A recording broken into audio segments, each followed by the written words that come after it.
beat us, join us, please bring your coinage. We sing 3-pointers, money shots, all net, all vets. Bumps we not, jet skiing in them sunny spots. With women edible like gummy drops. Dummy stop, dummy stop. No weapon form can intercept a storm. Once my intellect is on, I'm projecting on magnetic fields and interact with blacks with athletic bills. I'm all about growth and development like residents of Ebbets Fields. Not to choose between woo and chew. We wanna line them colors up like a Rubik's Cube and fade to black, here the truest hue. When you say the black man is God, who you alluded to? The usual, Clarence 13X, a worthy guess. The words expressed come from the word in flesh. Elijah M, the NOI versus Leviathan. Messiah sent from the heavenly branches. 7 P's from since G-Dub cut down the cherry tree. In the wilderness of North Mex, and we flossing death and forced aggression, or forced perception, forced protection, or forced confessions. It's all a lesson. The sorcerers from Corsica, killer tonics, sticks and drums like the Philharmonic Orchestra. You niggas still playing harmonicas from officers, fabric softener. Jive turkeys popping 5 perkies, playing with keys, the Scotch stores type. For that soft white, we could've caught life, just being forthright. First class on my 4th flight, popping out like Fortnite. Every night we lit like Porsche lights. The meek shall inherit the earth, oh yeah, the scorched type. And these niggas, they some hoes in these streets. Me, I'm 10 toes in these streets. They lost they souls, niggas got holes in they feet. Shit, I'm just worried about the craft and how to perfect it. Not worried about the craft, yeah, that's out of perspectives. Focus on the chip like I'm Robert Kraft, and then how to protect it. It's the waves of the oceans. Get to the money, nigga, save your emotion. Descended of the slaves in the graves in the oceans. Mastermind that the waves is in motions. These niggas, they addicted to the folly, addicted to that molly. Making me a movie, them sticks made of holly.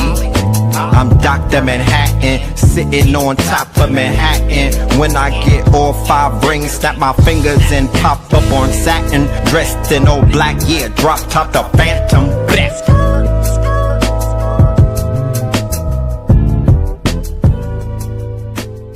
Crumb TV.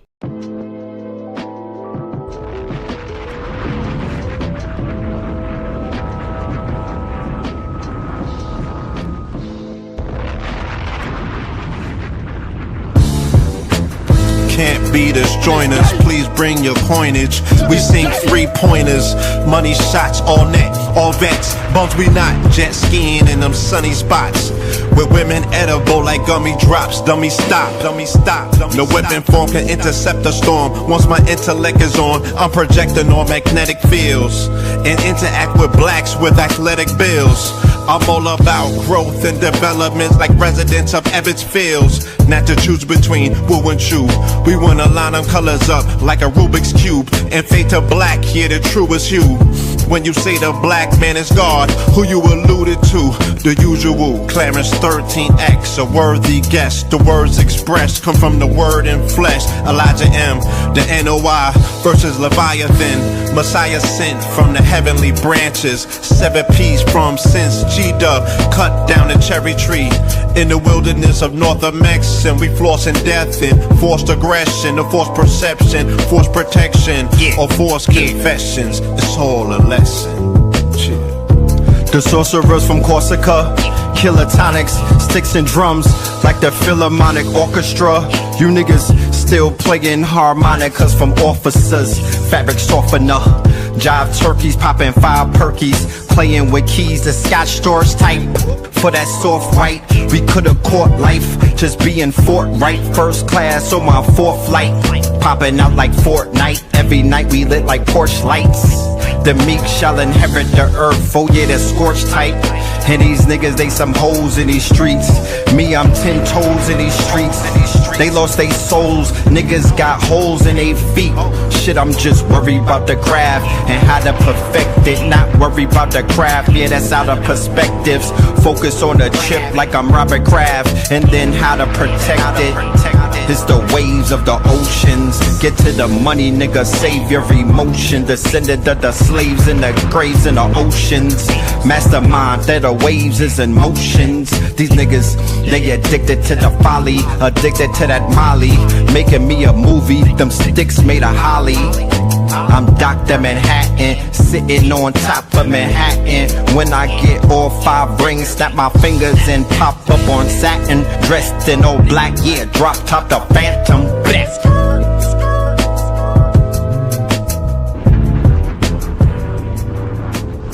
Crumb TV.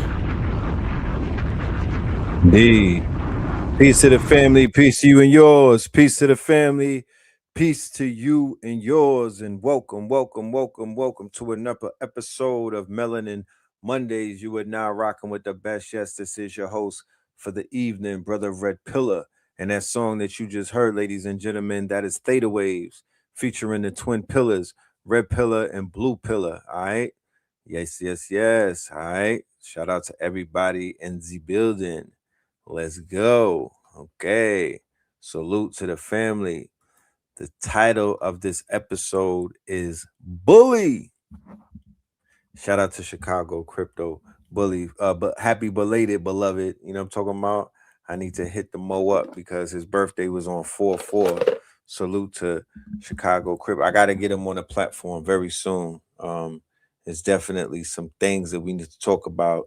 Not only me and Bully, but a few other the gods. It's time for a Voltron Council. It's time for a Voltron Council. Somebody said the mic is a little muffled. Hold on, let me make sure we are broadcasting through the right microphone. Check. 1, 2. Check. Microphone check.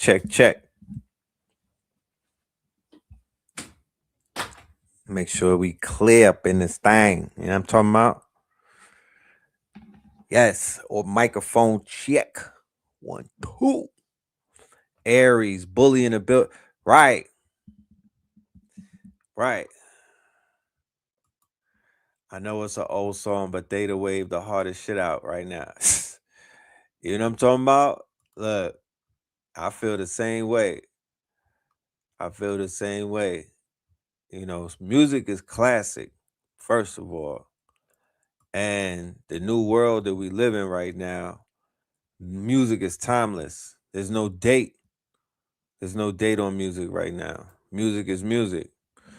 I know that feeling, for anything to really hit these days, it just gotta have that feeling. Whatever that feeling is, it just has. That's what people are looking for. So, we're gonna make sure that this single is gonna be very impactful. The same way that Prince, Scorpion King, Good Wife, Mimosa Samosa, China Flow, Sherman Hemsley, those are hits of ours that have gone somewhat, you know, from above whatever the underground that we occupy is. And then this one will be another one. You dig? And then we got some more heaters, you know, some more bangers, some more anthems. You know, the catalog is definite. And man, oh man, woo! The fact that there are some tools available right now that could create videos and enhance the sound and do all type of things, you have no idea. You know? All I gotta say that it is raining manna from the heavens. You feel me? It is raining manna from the heavens. You know? You're not allowed to expose too much of what's going on the in the 5D world. It's almost like a girl code or guy code. You know? But it's a lot going on. You know? It's not even a drizzle, you know? In the Aquarian age is raining manna from heaven. If niggas like the cold, then it's snowing. If you like the heat, then it's raining. You know? But it's definitely coming down. Don't get distracted. Don't, don't fall asleep right now. You feel me? Don't crash out right now. You feel me? Don't pull your shiesty right now. I beg of you. You know? Best thing that you got right now is your freedom. Your freedom to choose, your freedom to move around. Okay? That's the power. Yeah, big Aries energy. Big up to the Aries Mondem. Artemis is about to enter the moon's orbit in an hour with the good brother. He was getting moisturized. I saw a picture of that. All right. Artemis. But the fact that Ye names the album Bully, right? It's interesting. Okay. And the time that he drops it in Bully season, that right there, like I said, when we were talking about art, the last episode, okay, that is exactly what that means. Like I saw the curation of the Bully album. I was able to scroll past a page on IG, and I'm following some of the top curators in the planet, and they had a video where somebody was breaking down the Japanese influence on this whole entire project, from the font that you see right there to the picture, the reference of where the picture comes from. I learn a lot watching. I learn a lot just watching these quote unquote channels and whatnot, and following some of these creators to learn about the genius of geniuses. Like, I'm into things like that. That's like I'm in school when I'm sitting down just listening to the creative process and seeing how people source their references and just how painters paint, and once again, amidst all of the backlash that you might see, right, coming against this man from corporate America, British companies, corporate American companies, right, where they want to basically back out of the wireless festival that's in the UK, right?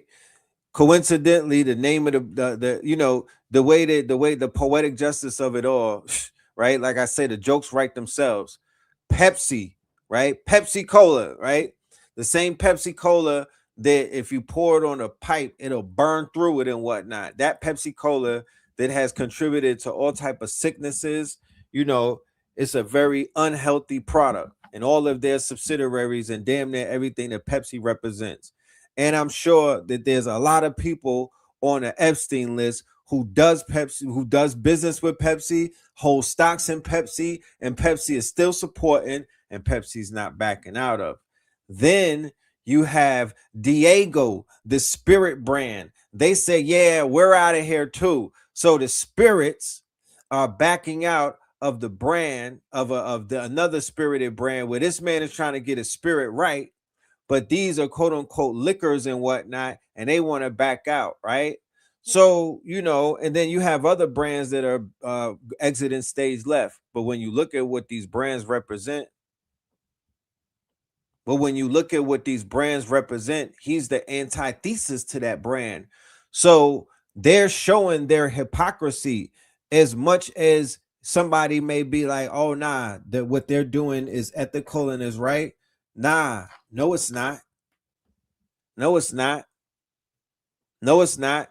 And if that was the case, then they would have to police every single artist that are on rosters, like a Rolling Loud. A bunch of sponsors should be backing out of that. If there's any artist that's up there who's responsible for killing another man, or there's even rumors on that person, or they're in, shit like that, or they've been convicted, and before y'all gonna judge what somebody said.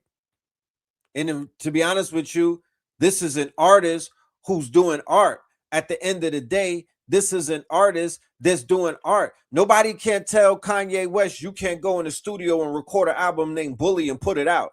I don't give a fuck what level of cancel or what a person think a cancel is. It's impossible to tell another person, a human being, an artist, an expressive person, an artiste at that nah, you can't record an album. Nobody wants to hear it, right?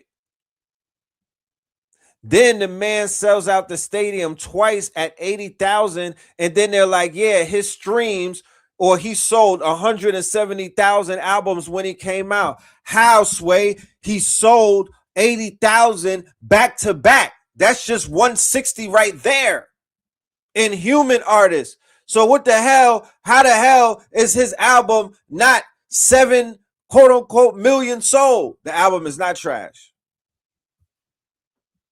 Nah, I'm spinning the block with this album. The album is not trash, and everybody is entitled to their own opinions. Believe you me, I am not gonna get up here and start opening up a marketing budget and working for Donda tonight. I ain't doing that. But I'm not a hater. I am not a hater. I am a congratulator. I'm a curator. And I'm able to separate how I might see a person's persona with the art that they make.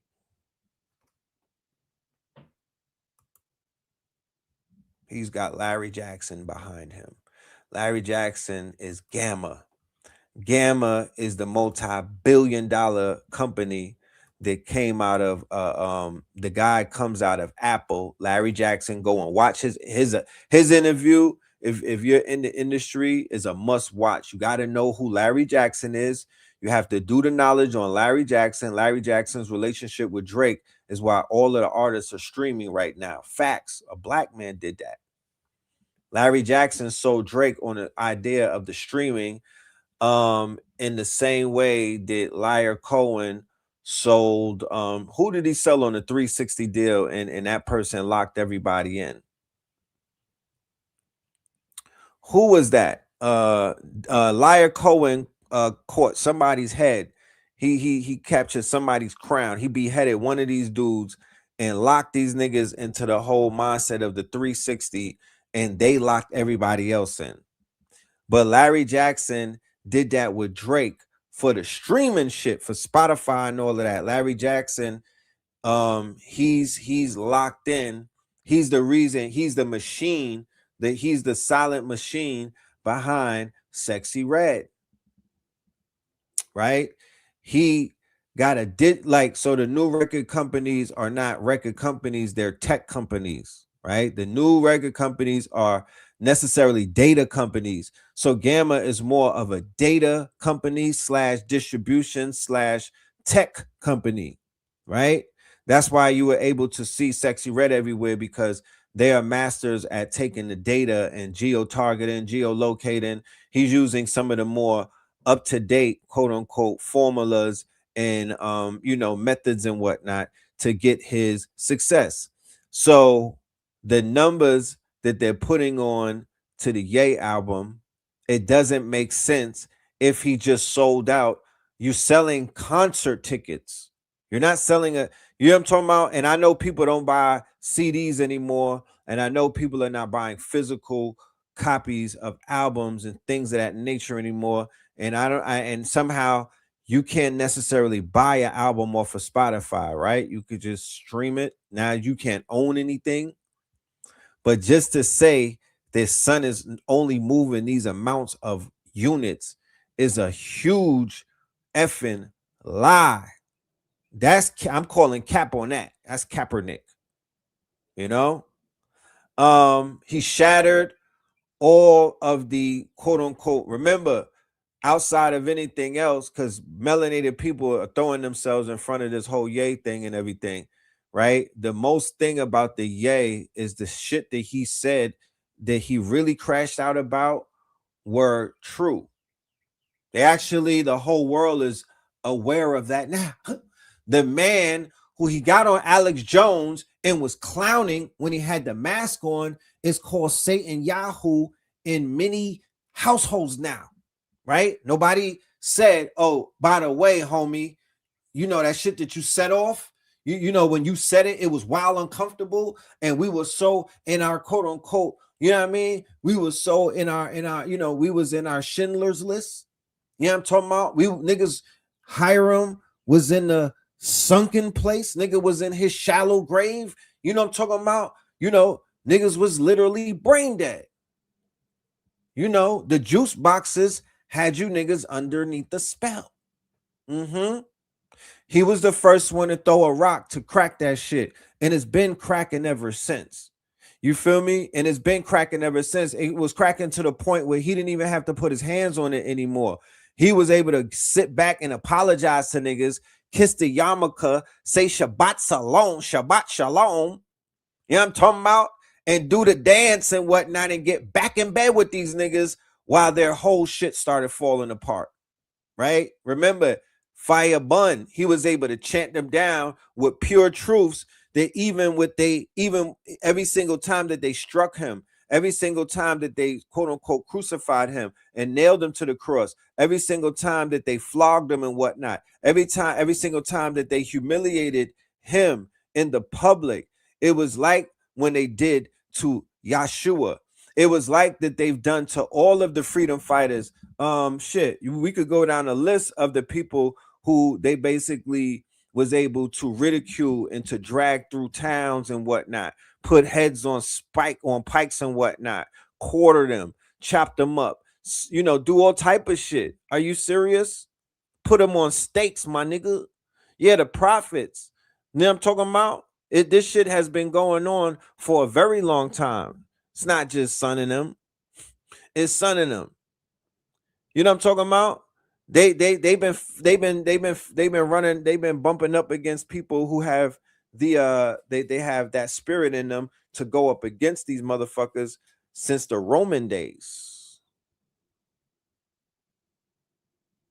So although they made him kneel and whatnot, although they made him quote unquote, you know, they kind of like, you know, pushed him to the point where they silenced him. In a sense, they never did silence him, and his legendary status has even been more secure. You know what I was talking about last night about the immortals, right? Or about immortalizing oneself by living out what is called the mythos.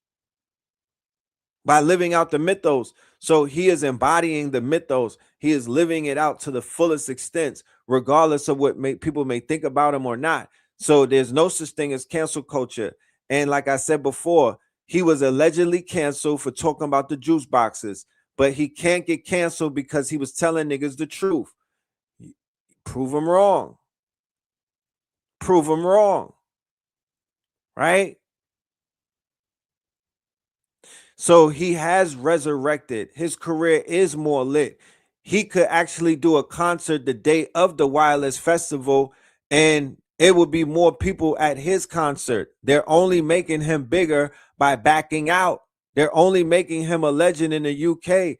Now he's going to be able to do what? Tap in on some more messianic type shit, because from the looks of things, look like he got his head on a little bit. You know what I'm talking about? I can't trust that nigga, because you know it's chaos magic and whatnot. It's not predictable. You shouldn't want to, you know what I mean? I shouldn't need to trust him. I shouldn't need to trust him. He's an artist.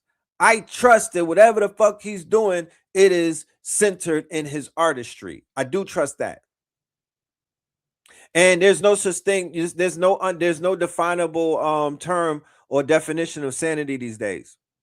Post 2020, that you can't define normal anymore. So what everybody's trying to call, oh, that nigga's not normal. Well, show me somebody that's normal.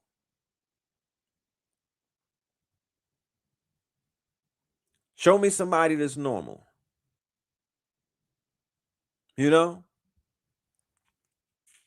But I tell you this, that art is the great equalizer, and there's nothing that anyone can do to cancel art. You could cancel the person that makes the art. That's one thing. You know what I mean? You could even lock that person up. You could go as far as killing that person, assassinating that person, like some of our artists has happened to them, like the Young Dolphs of the world, Ashe, like the Nipsey Hustles of the world. They were assassinated. Mo 3 was assassinated on the Texas highway. He wasn't murdered. Those young drill rappers in Chicago, they was assassinated in those alleys and whatnot. Because you don't know what they would have became in about 20 years or even 2 years or even 3 or 10 or whatever. But a lot of them had potential. Marvin Gaye, you know what I'm talking about?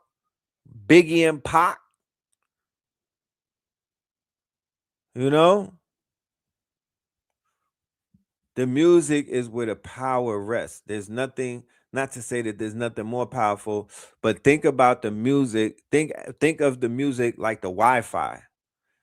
You know, where we trying to connect to a strong signal and whatnot, right? Take off. The music is like the Wi-Fi. We could all connect to the Wi-Fi wherever we are. And then by connecting to the Wi-Fi, we connect to the tribe-fi. You know what I'm talking about? We connect. Man, don't be on some shrooms and whatnot, and you listening to the music of people who are ancestors and whatnot, or don't you start listening to a playlist of some music that you grew up listening to, you're gonna go through a time portal. You're gonna open up a time portal. You're going to be able to time travel. You could tap into your flow state. You could tap into a space where time doesn't even exist. Don't start dancing. Don't turn into a twirling dervish. Don't start twerking and opening up all type of portals and whatnot. Don't start moving and whatnot. Don't tap into some type of rhythm. Oh, nah, now you're doing ceremony. You know what I'm talking about? Don't have some sacraments. Don't have some spirits. Don't have some sexual energy from the opposite sex that is like a yin and a yang, like a true battery. Because when all of those elements are in the same space at the same time, that's where, that's what you see in those stadiums. That's what you see in those arenas. That's what you see in those bars. That's what you see in those clubs, those discotheques, those strip clubs, those gentlemen's clubs. You know what I'm saying? Those hookah bars. Everywhere where that setting is created is where the magic is. And the movie Sinner just showed it to you in the juke joint. There was a slaughterhouse turned juke joint, right? Man, yo, when I listened to, I don't think that I've even wrapped my mind around what Prodigy was really on before he made transition. He's one of the other ones that his potential was so great. I feel like when I look at the list of all of the people who was in the industry, the ones who had the Messiah energy, because niggas die every day, B, and I can't necessarily, you know what I'm saying? It just is what it is. That's the natural process of life. But the ones that were messianic, and when I say messianic, I don't mean that they were Christian. I don't mean that they were Christ-like. I don't mean that they were quote unquote what you would deem positive. These may be the anti-hero. These may be archangels and not necessarily angels. These may be people who are living through their rights before they even could become lighter, or before they could become who they truly were. They got cut down. Young Dolph. Nobody really saw Young Dolph fulfill his potential. Biggie died 3 years after he came out, bro. So even though his potential was felt, his 30-year, we didn't feel the 30-year artistry of him. We didn't experience at least a 30-year. You're supposed to experience a 30-year cycle, a 30-year minimum, right? ODB left. XXXTentacion was just about to come out of his cocoon, y'all. Nipsey was just about to come out of his cocoon. He was building up. This is a buildup. It just don't happen overnight. They were building up in order to do what? Go nuclear. Go super saiyan. right? They was popping, but they didn't go nuclear yet, right? When the shit is the mushroom cloud, Juice World, the buildup, still popping, super lit, you know what I mean? Classics and all, bangers and all, but the opportunity, that shit did not hit yet, and they got taken out. Mo 3, Pop Smoke.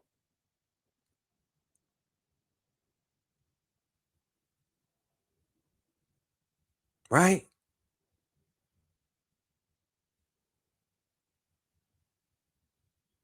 So it's like there's so many people that fit that description that are not rappers, that are not artists, that are not signed to the label, that didn't have mixtapes and albums. It's a bunch of people like that, unfulfilled potential. So we got to know what's you know what I mean? Like there's so man, that deserves a deeper dive. That deserves a deeper dive, because I'm not one that'll get up here and play with no narrative and no topic like that, and I'm not giving you all of the receipts, and I'm bringing the science to this. I'm going to bring the science. I'm going to bring the metaphysics. I'm going to bring the research. I'm just giving you some insight as to what the research is researching. But none of this is random. The power is in the music. So in Sinners, with the scene with Sammy, that's what they were letting you know, that this is where the portals are opened up. This is where the magic happens. It's not just the music, it's all of the above. It's the entire situation in the ritual inside of that quote unquote juke joint, or wherever we have, wherever we gather. Wherever we gather and put it down at. You saw how they put the juke joint together by just coming together, and everybody had a part to play, and everybody added their energy and their light and their sauce and their juice, and they turned that bitch into a party. It's a party. They didn't need nobody permission. They put that shit together with motion, theta waves, masterminds. They had the twins had motion. And then when our people get in motion, when they hear the drum, you feel me? When they hear this, when they hear the hymns and whatnot, when they get to dancing, when they get to moving, when they get to vibrating, that's where the magic happens. That's where you cast your spell. That's where you find the love of your life or the love of the night. That's where you cast your spell. That's why the girl Perniphone, she represented the quote unquote, was it KT that broke that down? Somebody came and broke that all the way down. I believe it was KT. Right? Inside of the juke joint is where the juking gets to juking. It's a quantum realm. You know? Shit goes quantum. Portals open. The ovals, those hips. You know what I mean? The derriere. Look at the perfect symmetry on a woman's body, the sacred geometry of a woman's body, especially the curvaceous ones. You know what I'm talking about? That's the shit that helped the spaceships exit the quote unquote, allegedly the atmosphere.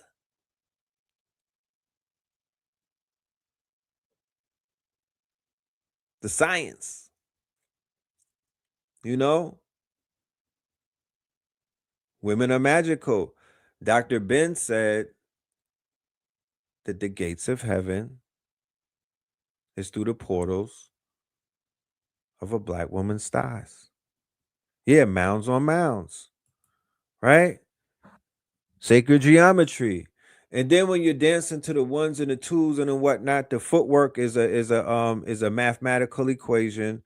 The drums are on a mathematical equation. It's all algorithms, y'all. Really, it's all algorithms. It's unlocking different things. If you were able to see what it's doing in a different type of, we're seeing things because we could only see a certain amount of light spectrum through our eyes and whatnot. But in the future, they're gonna have glasses, the AR VR glasses, where you'll be able to see multiple layers of the light waves and whatnot, and you'll see inside of a ceremony or inside of a discotheque or inside of where people are doing all of these things. It's like if you're coding right now with Claude Code or with any one of the no code things and the no code tools and whatnot, if you don't put all of the ingredients in, your code will not function. It will not work properly. It's the same thing in some of these functions and whatnot. If you don't have all of the elements and all of the code, it will not, quote unquote, you'll still have bugs and whatnot. You got to have sacraments on deck. There has to be some form of smoke. It doesn't have to be marijuana and whatnot, but some form of smoke, cigars, sacraments on deck. You got to have the spirits on deck, right? Bobby Hemmett with the motherfucking liquor in all directions and whatnot, tapping in with the spirits. I'm talking about the spirits. Spirits got to be on deck, right? You got to have the drum, my genius. The drum has to be present. There has to be the drum, either the drum and the music, people hitting the drum, ceremonies and whatnot. The drum plays a part. Then you have the two genders. It can't be all men and it can't be all women. Sorry. The all women's retreats and whatnot, y'all need some type of balance and whatnot. And the male energy is in homegirl named Tay J. That's not gonna help it. Teddy with the two pigtails, shorty from zone 6. This like a dude? Nah, we talking about divine masculine energy to balance that shit for the ritual to take place. And for the fellas, it can't be it can't be the men's night and y'all doing magic. It don't work like that. There has to be a balance, yin and yang. You know what I'm saying? Properly, yin and yang, or you opening up shit with Moloch in them. You gonna be balling with ball in them. You know what I'm talking about? You outside with balling these niggas. You know what I mean? You know what I mean? You know what I mean? So a divine balance will open up the portals as you saw in Sinners. Shout out to Ryan Coogler. There's a template right there. We don't have to make it, you know what I mean? I can't wait for part 2. Nah. Part 1 is enough for you to utilize your motherfucking magic right now. Go work on that. That gave you mad gems. It told you stop letting the devil in. It told you that the music is where the magic is. So make sure that you are refining your playlist. You feel me? And it also say gather and do ceremony and open up the portals and enjoy different cultures and different sounds and different musics, because it will transport you to different time zones and different planes of existence and different mythos. You know what I mean? How do you think you're gonna go online to a Mesoamerican quote unquote timeline if you're not letting the music open it up for you? How do you get into that? How do you even get into that mind state? How do you get into that portal? By what? Eating a taco, right? That's not how it happens. You listen to the music and that walks you into their world. That walks you into, and their world has a culture to it. And if the music if the music is truly enriched, if the music is obeying the quote unquote rules and the instructions of what the music represents, then it would be rich and culturally rich, laden with cultural references, cultural tokens of appreciation, languages, right? What they call accents, right? Vernacular, cadences, right? Lore, folklore, all type of shit. Personas, right? Like when you listening to the West Coast, they brought you into the West Coast universe. Remember, I'm a comic book nigga. I come out of the comic book world.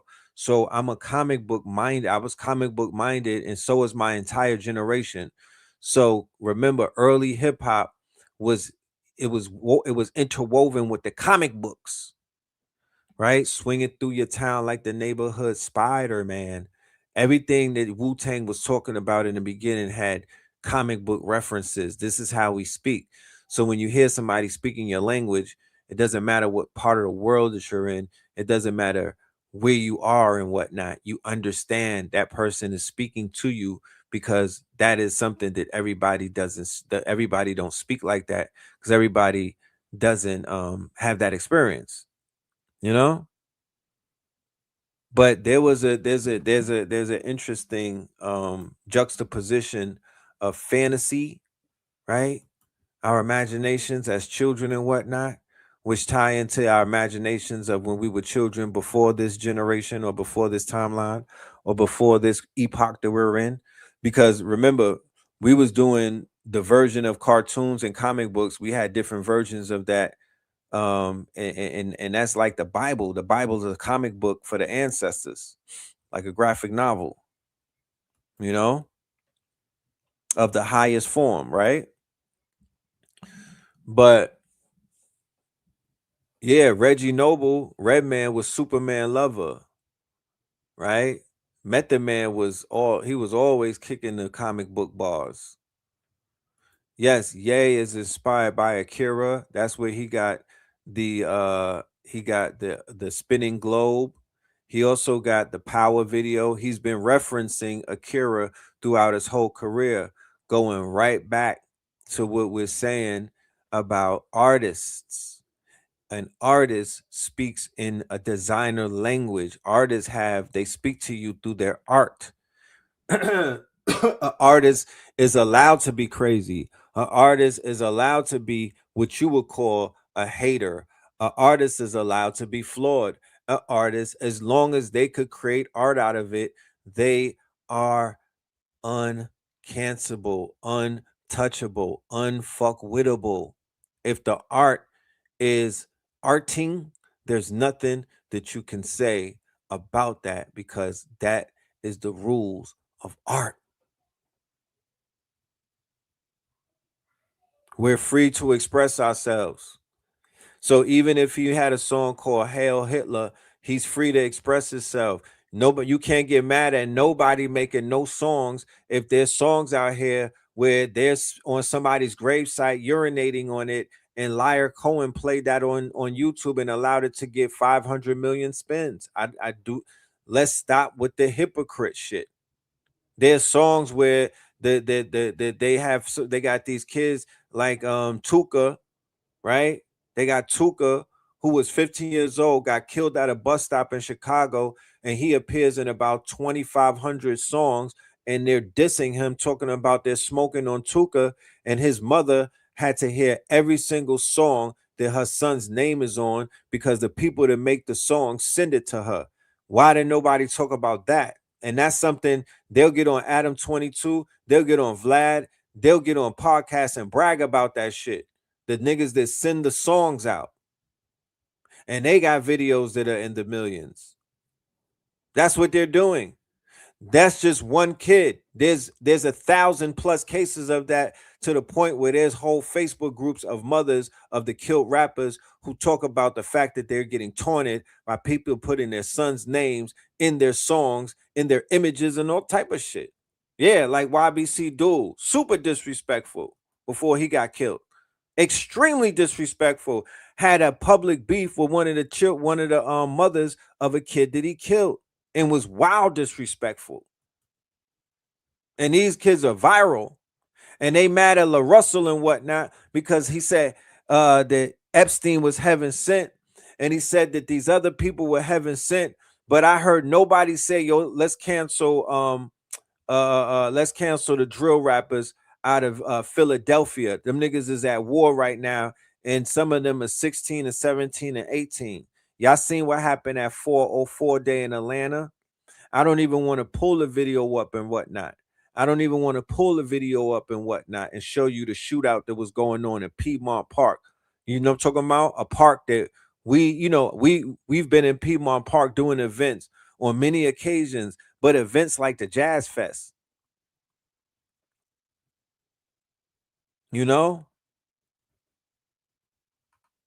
events like the Jazz Fest. Yeah, they got Mama Duck out there. People arguing with Mama Duck. She's arguing back, talking crazy. Bloodhound Jeff, they was talking crazy about their ops. He got bodied. They start talking crazy about him. Now his cousin Q50 and them is going crazy. This is all in the public. This shit like the Coliseum. It's a part of the deaf culture. It's a part of aesthetic nihilism. It's a part of you, and they got the nerve to say cancel culture. And these are the people that like Erica Kirk will walk out to in her conventions. That's how Drewski was able to embarrass her and whatnot. She's opening up. They got her coming out sometime to drill songs and whatnot. But you don't understand what drill music represents. If nobody addresses the drill culture, and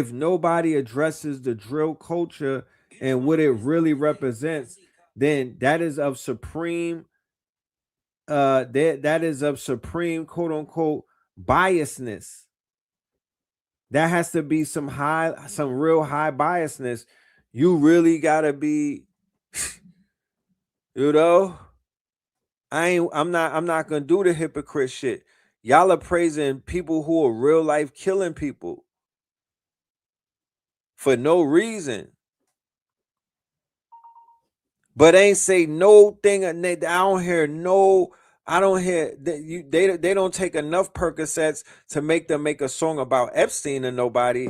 They ain't made a song about green lighting the opportunities, right? I never heard none of that.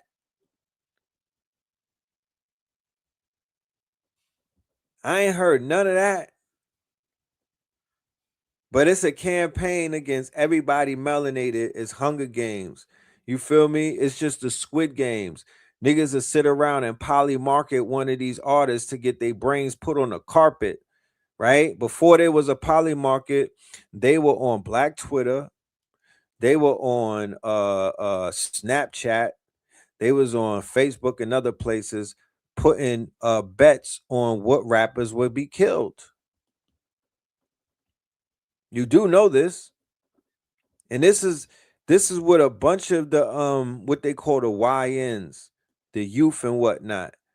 They grew up being exposed to all of that. They grew up being exposed to all of that. So I'm like, it's a lot of hypocrisy going on right now. Don't be fooled. That's a distraction. It's not real. Niggas can't cancel nobody. They just act sassy towards people that they don't like because they're going against their conformity and they're making them uncomfortable in their unconformity. They're not playing along. And because so many people are attached to the hive mind right now, and they are so consumed in this hive mind thinking and whatnot, they'll feel attacked if you're not down with the spell that they're under.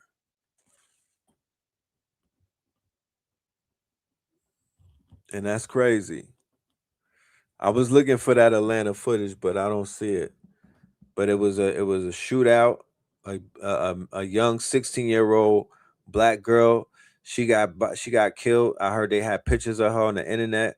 And look, in New York City, I talked about the Labor Day festival, right? Matter of fact, let me pull that video. I ain't gonna pull the video of nobody getting shot, but I'm gonna just.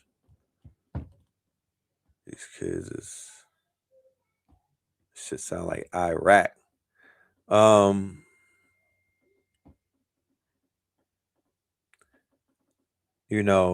Every culture is wilder than the culture that preceded it, right? Every culture is wilder than the culture that preceded it. And these kids, they wild as hell. And they wild violent. They are of the extreme violent. They are they're at some extremes of the violence. You know what I'm saying? So that's something that everybody should know. So I don't want to spend time talking down on them. and wagging my finger at them and saying, "Oh, they're parents," and da da da da da. You know, what I would do is I would start brainstorming with other parents as to what are the solutions that we could offer these children who have a lot of energy, they have a lot of quote unquote anger, but they're good kids. You know what I'm saying? They're good kids and they're active. You know what I mean? Because the culture told them to get active. You feel me? Because we was active because the culture was telling us to get active. So when I see them getting active, I know what it is, and I'm not gonna judge them on that. A lot of them have even been misled. It's just, it is what it is.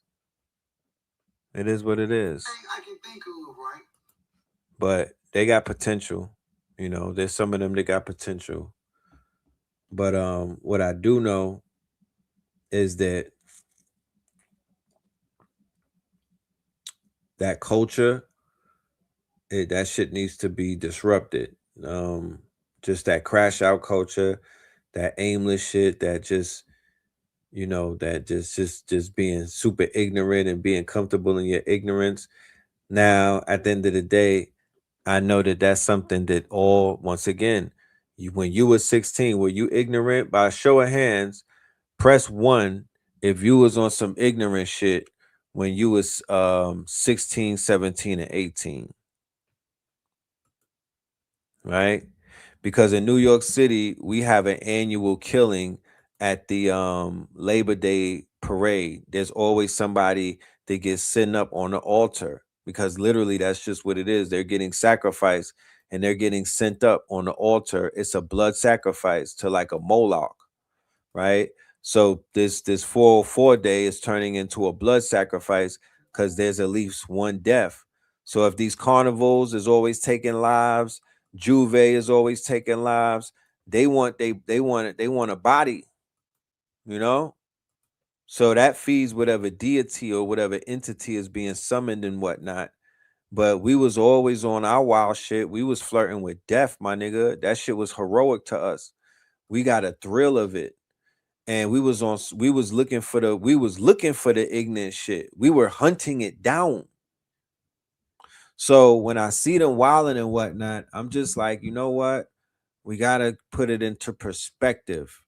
You know what I mean? There is a perspective to it, unbeknownst to how many may see it. And I am not co-signing it. I'm not one of these elders that are trying to appeal to the youth by trying to act like what they're doing doesn't need to be policed. I'm here to say that they need some discipline, right? And the best way that we could bring discipline is to bring opportunities. Because when I was coming up and I was ignorant, we had a certain respect for people who we were like, yo, these people are business people and they just want to help us by doing business with us. You know what I mean? We were looking for people that believed in us and had money to spend on us and money to help us out of our situation. You know what I mean? And it will help put us on. So if our people become that, then I think that we'll be able to reach them, faster than if we try to chastise them or ostracize them or make them feel like they're not welcome in our world.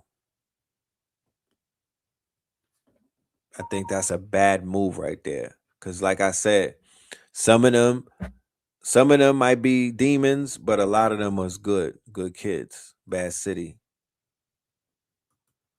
The NYPD test they shit on the Parkway. You feel me? It's the NYPD and the juice boxes. Them together, I think they be doing some type of they be sending out some type of ELF waves and whatnot and be having people, they be triggering some of them people and whatnot to kill shit. And then now when I do the science and I'm learning that the cartel was in bed with Is It Real? And I know that some of the Jamaican, the gangs and whatnot are in bed with Is It Real? Even if they don't know that they in bed with Is It Real, sometimes they in bed with Is It Real through a third party and whatnot. But Is It Real is the hand behind, some of these informants. They got their hands behind a lot of these rats and whatnot, these triple agents and shit like that. You know what I'm talking about? Yeah, so they are the trickster gods. Once again, Kaiser Sose. right? Bringing confusion. They are Hyman Roth and whatnot, the old scheming type. You know what I'm talking about? Frequency warfare, and they're in the hoods and whatnot, and they just waving niggas down and whatnot, organ harvesting. You feel me? Gang stalking and whatnot. You know what I'm talking about? Kidnapping and shit. You feel me? All type of shit. Sex traffic. You gotta say mex trafficking. I don't want my video to be demonetized. Mex trafficking. Right? So they doing a lot of shit out here. You know? Remember, oh my goodness. Let me pull this article up. These boys is wild, crazy.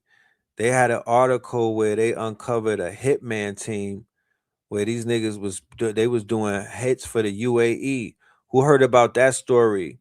A multi-billionaire, he had a mansion with mad hitmen in the mansion. He had a whole hit squad, right? He had a whole hit squad, and they was doing hits. They would pick them up, and they would have private planes, and on the weekends they would go and body shit, right? And we talked about this before, but a story just broke directly about that. I'm gonna look for it. I might have, if I don't get it tonight, we're gonna cover it at the next show. But yeah, shit crazy. Let's go and listen to some of these clips. Let's get into some of these clips, y'all. Yeah, feel me?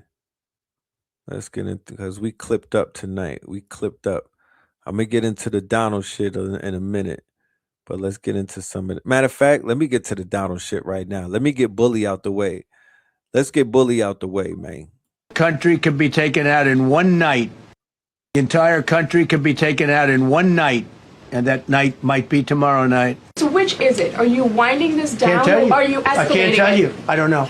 I can't tell you. Depends what they do. This is a critical period. They have a period of, well, till tomorrow at 8 o'clock. I gave them an extension. They asked for an extension of 7 days, right? I said, Steve, give them 10 days. 10 days is up actually today, so I gave them 11, I guess, indirectly. I thought it was inappropriate the day after Easter. I want to be a nice person. They have till tomorrow. Now, we'll see what happens. I can tell you they're negotiating, we think, in good faith. We're going to find out. We're getting the help of some incredible countries that want this to be ended because it affects them also. A lot of people are affected by this. But we're giving them till tomorrow, 8 o'clock Eastern time. And after that, they're going to have no bridges. They're going to have no power plants. Stone Ages, yeah. In order for Iran to successfully meet your deadline tomorrow, do they have to make a deal, open the strait, or both? We have to have a deal that's acceptable to me. And part of that deal is going to be we want free traffic of oil and everything else. Are What's you going on concerned with that your threat to bomb power plants and bridges amount to No, not at all. crimes? No. I hope I don't have to do it. They're very good bullshit artists. That's why for 47 years they've been bullshitting other presidents, and they haven't done the job. And people are living in hell. You live in that country, they're living in hell. No, I think that 47 years of this stuff is long enough.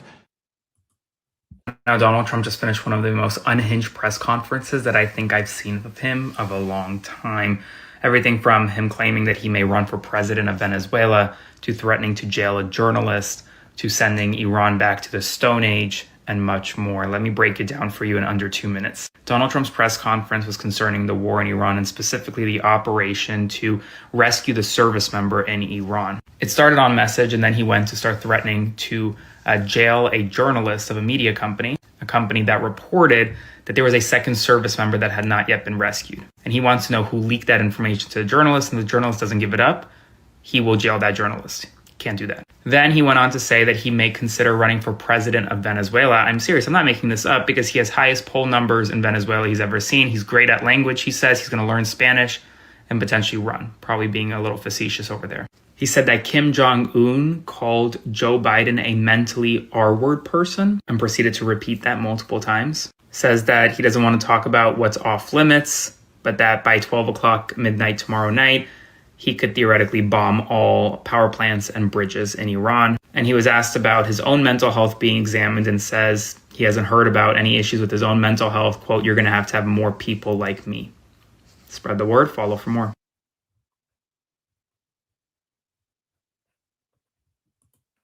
Yo, breaking news. That was one of the most hilarious press conferences I've ever watched in my entire life. I'm only 28 years old, and that shit was comical. Pete Hegseth said, a pilot shot down Friday, Good Friday, hidden away in a cave on Saturday, then rescued on Sunday, Easter Sunday. A soldier reborn. Everybody, please, for the love of God, let me tell you.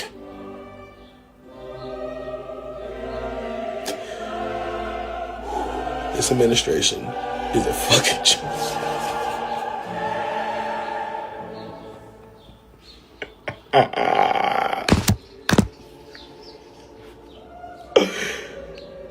Yo, this shit is like not even funny no more. Like, it's like the only reaction you can do is laugh, dog. I've been crying laughing for the last 30 minutes, dog, between the handheld, shoulder missile.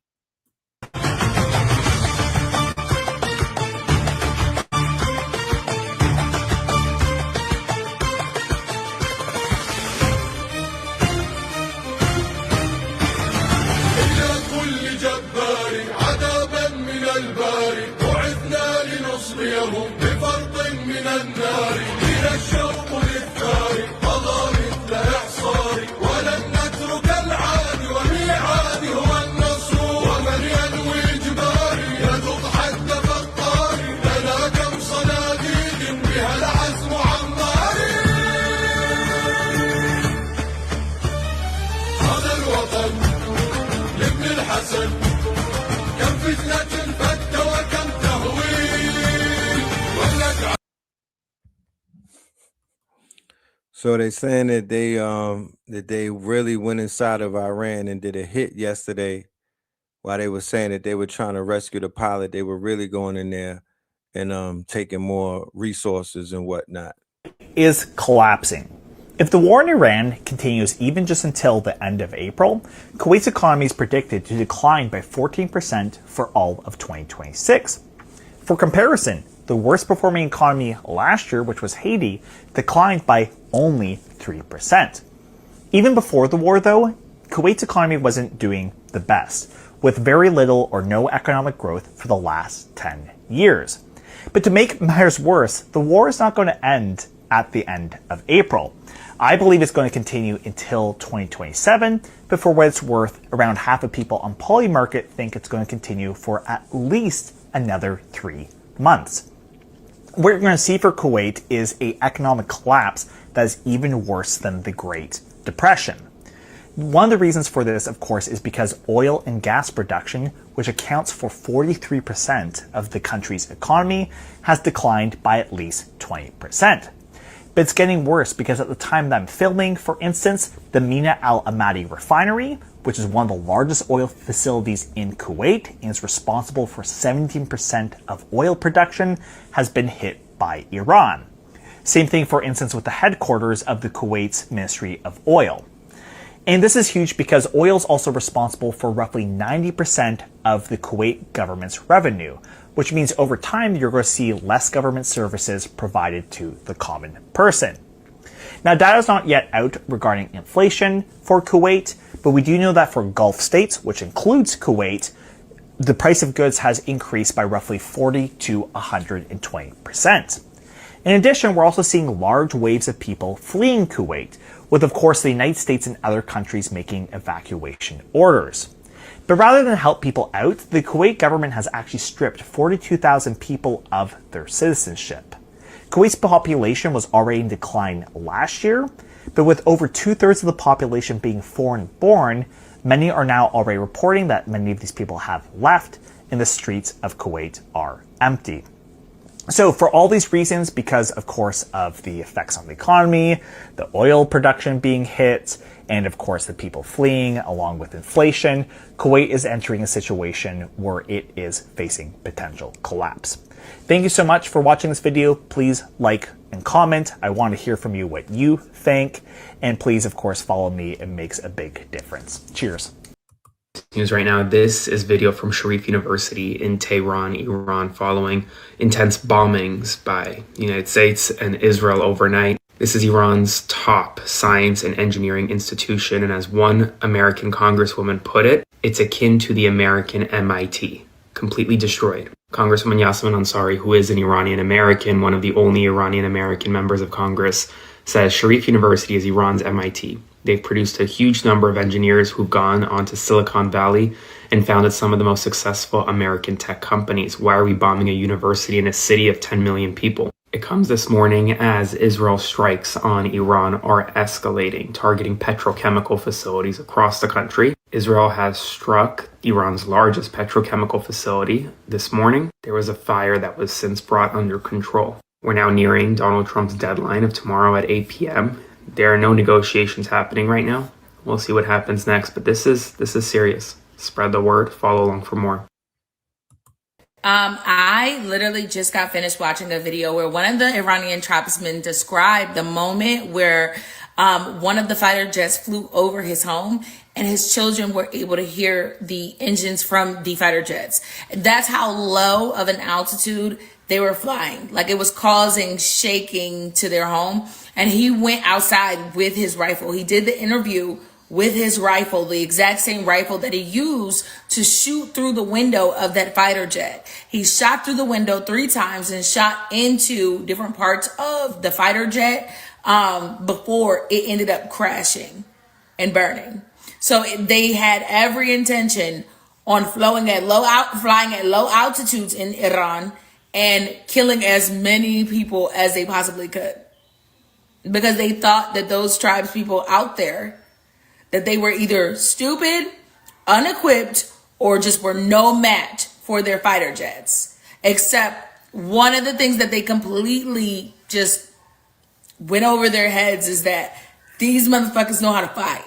They ain't nothing to play with. They ain't nothing to fuck around with, okay? They tribesmen for a reason. You understand what I'm saying? They choose to live their lifestyle for a reason, which means they have elite survival skills. They know how to take care of their families. They know how to protect themselves, and they're not scared of shit. So they shot the shit out of our fighter jets. And that is what the boneyard is. Though they have been flying at low altitudes in those areas for a reason, because they're trying to push the line and trying to find ways to clear out that area. They're attacking schools, they're attacking homes, they're attacking hospitals, they're attacking research centers, anything that they can try and get to in close proximity to, they're trying to attack. And those tribesmen had every right to shoot those fighter jets out the sky. They had every right. Fuck the news and good morning. A new Lego video dropped.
They turning that Lego shit up, huh?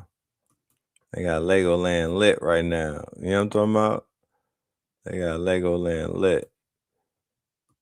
Completely exposes the truth about what's going on. Okay, someone put together this video which completely exposes the truth about what's going on with Iran, with this whole conflict. His name is Solar Cast Archive. And you need to hear this because it is literally what's going on. There's all kinds of stuff you can get wrapped around the axle thinking it's because Trump, it's because Iran, it's because Israel. Listen to this because this is the real reason behind this conflict. The 2026 Iran war is not about nuclear weapons or freedom. It is a manufactured crisis designed to spike oil prices and lock in the next phase of control. That's a heavy claim.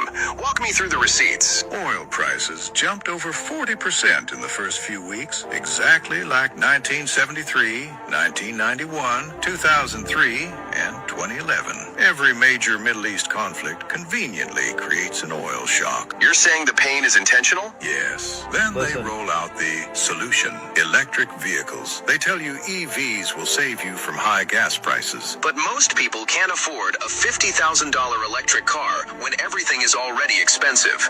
So what happens when they can't buy the EVs either? Exactly. Then comes the next step they already have planned. 15-minute cities. Everything you need. Food, work, healthcare, locked inside a small zone. Your movement, spending, and behavior scored by AI in real time. This is convenience disguised as a cage. Precisely. Higher oil prices create the crisis. EVs offer the expensive trap. 15-minute cities finish the job. This is not random foreign policy. It is economic warfare. Now, don't expect to see that information written in any mainstream news anywhere because, well, that would be them revealing the truth, which they often do not do. Now, I don't have all the answers, but I can tell you they do not want you to be of sound mind and sound body today. They want you full of strange chemicals and GMOs. And right now, chalk is... यार एक बार पढ़ो तो सही. Pete Hegseth defence secretary America के वहां के defence minister कहते हैं कि into the stone age Iran, हम तुम्हें स्टोन एज पहुंचा देंगे. ईरानी भी भाई फुल मस्ती कर रहे हैं. ईरानियन एम्बेसी है साउथ अफ्रीका में, वो कह रही है अच्छा स्टोन एज. कहते भाई जब तुम्हारा देश जब पैदा हुआ ना उसके 2500 साल पहले हमारे महाराजा साइरस द ग्रेट लोगों को फंडामेंटल राइट्स दिला रहे थे.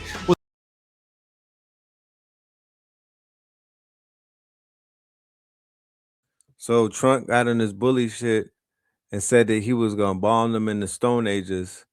So they came back with the Smack DVD rebuttal and was like, at a time when you were still in caves searching for fire, we were inscribing human rights on the Cyrus cylinder. We endured the storm of Alexander and the Mongol invasions and remain because Iran is not just a country, it's a civilization. Pistol Pete said he was gonna bomb them back to the Stone Age. They got bars. सबसे महानतम राजाओं में से एक माना जाता है Cyrus the great. Cyrus the second बोलते हैं. तो वो कहते हैं भाई उसका ये सिलेंडर है ना, ये सिलेंडर देखो जो आपने चुरा के लंदन में. They had this 2,500 years ago, right? The first attempt that we know about running a society, a state with different nationalities and faiths. रखा हुआ वैसे इसमें ना लोगों के फंडामेंटल राइट्स के भाई किसी भी धर्म के, किसी भी आप फेथ के हो सकते हो, मेरे राज्य में सुरक्षित हो आप. कहते इस पे लिख के रखा हुआ था उसने. कहते स्टोन एज पहुंचाएंगे हमें. तो लोग यहाँ पे ब्रोंज की कैटल की फोटो पोस्ट कर रहे हैं. कहते भाई ब्रोंज की cattle. This teapot is 2,600 years older than the United States. They popping it. They popping it. Right? The Zagros Mountains. Right? It's in the cradle of civilization. These are the places that they're bombing, though. Keep that in mind. These are the places that it's bombing.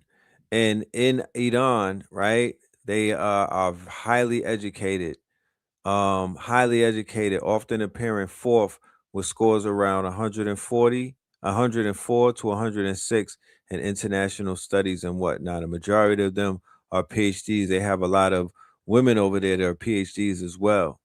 You know what I'm talking about? They not lacking like that in the brain department. This is not a dead country. You know, that ass whooping is severe. You know what I'm saying? That ass whooping that they putting on them boys is severe. Let me tell you. Let me tell you. Let me tell you.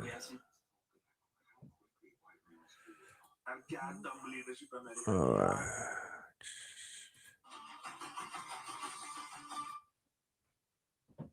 Okay, someone put together this video, which completely. All right. Let me see. Let us begin to pivot. I want to go back and talk about this Ye thing real quick, y'all. I want to talk about this Ye thing. Let's have this conversation. I'm pissed off today. I seen Kanye West in a motherfucking stadium last night with about 70,000 people, and they talking about he on pace to do 100,000 copies first week. The fuck you mean? It was just 70,000 people in LA, and they talk about he on pace to do 100,000 first week.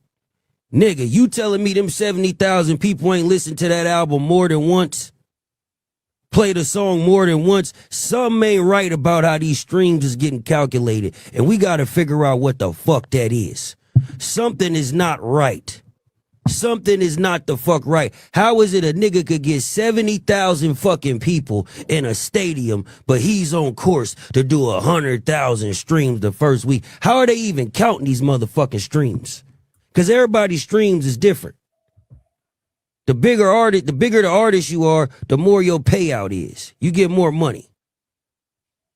This gathering in Beijing hosting about the series finale of Moesha. Pepsi and Diageo have pulled out of Wireless Festival ahead of Kanye West headlining. But what's actually really being highlighted here is a big why. Not why brands wouldn't want to be associated with anti-Semitism. Come on. That's not really up for debate, is it? We'll be clear, anti-Semitism is harmful and wrong. And once you acknowledge that, it raises another question. Is this about risk or power? Because if this is about harm, why is it that only certain types of harm seem to trigger immediate financial consequences? Because when corporate money moves this fast, it's rarely just about what was actually being said. It's also about how that risk is interpreted, how far it travels, and what it exposes brands to. Ye's anti-Semitic remarks moved into a category that is globally recognized, legally sensitive, and institutionally enforced, meaning that brands are not only reacting to the statement itself, but also to regulatory pressure, shareholder expectations, and how that association is judged across multiple markets. So let's ask the bigger question. What actually makes corporate money move?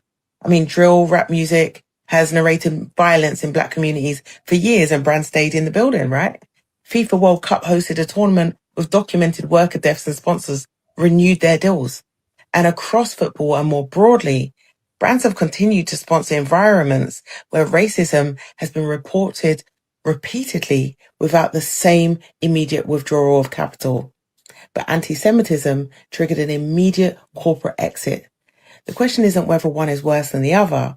It's what has to be true about a category of harm for corporate money to actually move. Now, here's where it shifts. Tottenham Hotspur recently were reported to have distanced from hosting him. This is no longer just marketing. This is infrastructure protecting itself. And that's when you know risk has escalated. Now, if I'm advising Wireless, I'm not panicking. I'm repositioning. First, replace corporate money with aligned money. Challenger brands, creator-led businesses, culture-first companies that benefit from proximity rather than safety. Second, monetize attention directly. Live streams, exclusive content, global access, because the audience hasn't gone anywhere. Third, break the sponsorship model.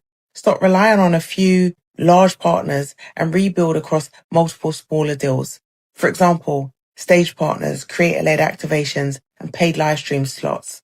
So no single sponsor holds the power, because the moment one brand can't pull out and destabilize you, you've taken back control. There's also a deeper insight. Cancellation only works when capital, distribution, and infrastructure move together.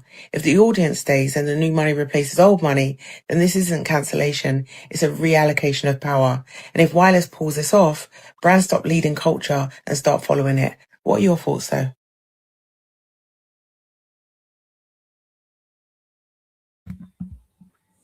Yeah, talk that talk. Talk that talk. If these corporations are going to take a stance like that, than anything connected to Epstein or any of that shit. You know what I mean? They need to move on that immediately, because other than that, that's pure hypocrisy. Pure hypocrisy, you know? Yeah, remember that Atlanta shit that I was telling y'all about? Yeah, Atlanta, 4-4 day. Y'all pee in my part, man. They said 2 people got shot. 1 dead. Lord. Can we all just get along? Bro. What the fuck just happened?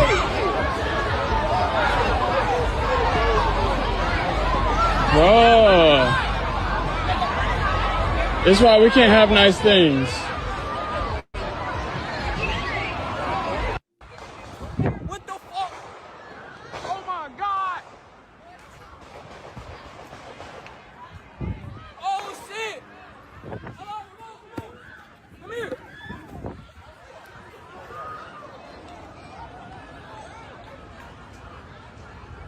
What the fuck? What's the name of them go? I don't even know. Why they just let Star Mark let them bitches real? Nigga, what the hell? The white man set the system up and implemented the system. We perpetuate it. If I see it's a fucking trap, right there. Oh, this is a trap. Say, my nigga, this is a trap. It's a trap.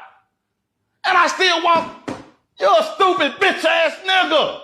You still walk and go step in it, and then you want to say, oh, the white man laid a trap. Bitch ass nigga, you saw it was a trap. Hoe ass nigga, you told me it was a trap. But yet you still fell for it. So yeah, a nigga get exactly what the fuck everything we fucking deserve, my nigga. Because we got the motherfucking power to end all of our problems right now. That's why, nigga, ain't none of these motherfucking leaders worth shit. We have not had a leader serious about leading us up out of poverty and oppression. We had Malcolm. We had the Panthers, Huey P. and Bobby Seale, Fred Hampton. We had motherfucking Khalid Muhammad.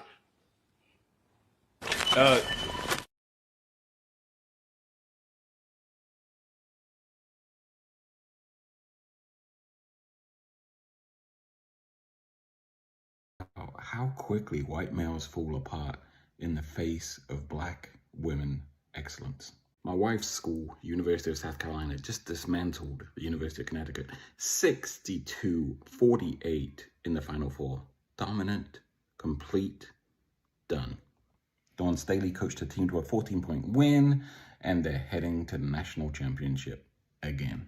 And what does Gino do? Storms across the court, gets in her face, and has to be pulled away. And then it gets better. When asked about his behavior, he brought up protocol, saying that she did not shake his hand prior to the game. But she did shake his hand. It's even on videotape. So then he blames the ref, and then he tone polices Dawn about the way she talks to the officials. White males, we are something else. A powerful black woman outperforms us, as they do in every workplace, every day, and our response is to have an emotional meltdown in front of the whole country. My Caucasian brother could have just said, wow, they were a much better team today. She definitely outcoached me. That was really impressive. But he couldn't do it because his fragility was so loud. But the scoreboard was even louder. White man, it's time for us to grow the hell up. I hope this helps. Can't have sex with a white man. I can't. I've been to Africa. This is personal, Kendra G. And I want to say this to all my black women who date outside their race. I support you because I understand it. But in Kendra G's personal manner, I've been to Africa, I've been to Ghana, I've been to the Elmina Castle, and I took the tours. And it's one thing to read about slavery. It's another thing to really, and if you go, you will understand what I'm talking about. You can still feel our ancestors in these caves. And they give you, there's a church upstairs while women are being raped. And there's one part in El Mena Castle that it was like the slave masters would be at top, and then the black women would come, and they would pick out which one they wanted to have sex with. And so for me, I can't, like I said, unsee that. I can't unsee that. Unfeel that. And the wealthiest man ever that has ever tried to court me. And I knew that I still could never have sex with him just because of my ancestors. Like, I am doing this for black. Like, everything I'm doing is to put it in the black category. I live in Beverly Hills and I'm black as hell. Like, I act very black and I do it on purpose because we belong in every space. You're not going to take us out of anything. And as a black woman, that just, like, it's really important to me. So we have to stay woke. Like, everybody needs to be woke. And you can talk about if you're the wokest or woker, but just stay more woke than less woke. You know.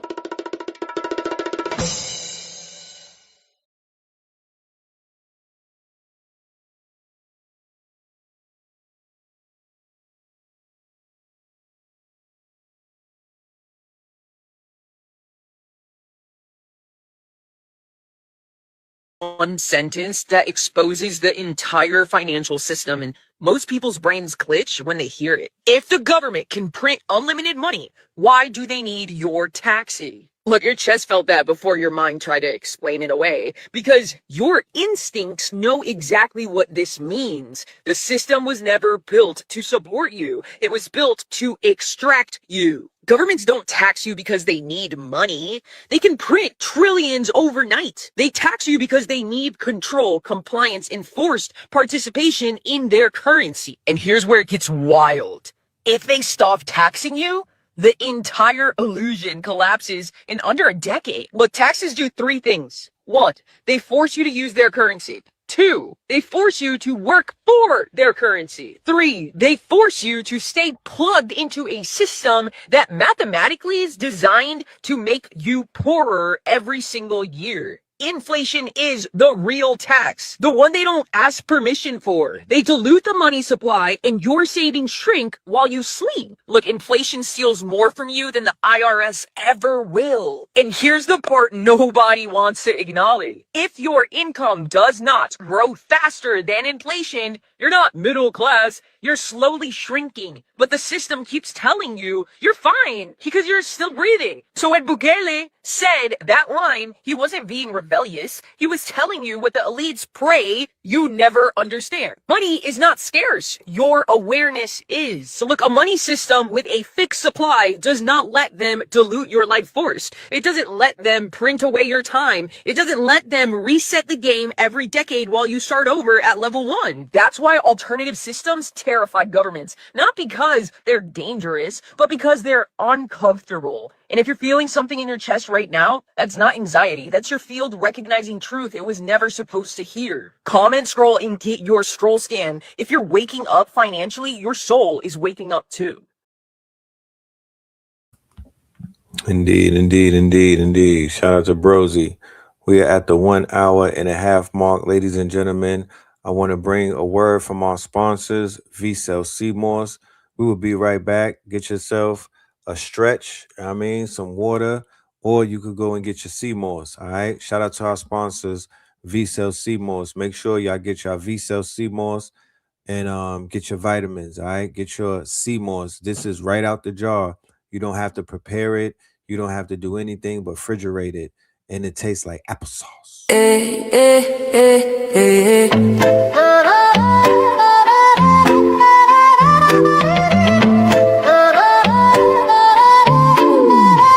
V-Cell in my cup, I'm feeling boss.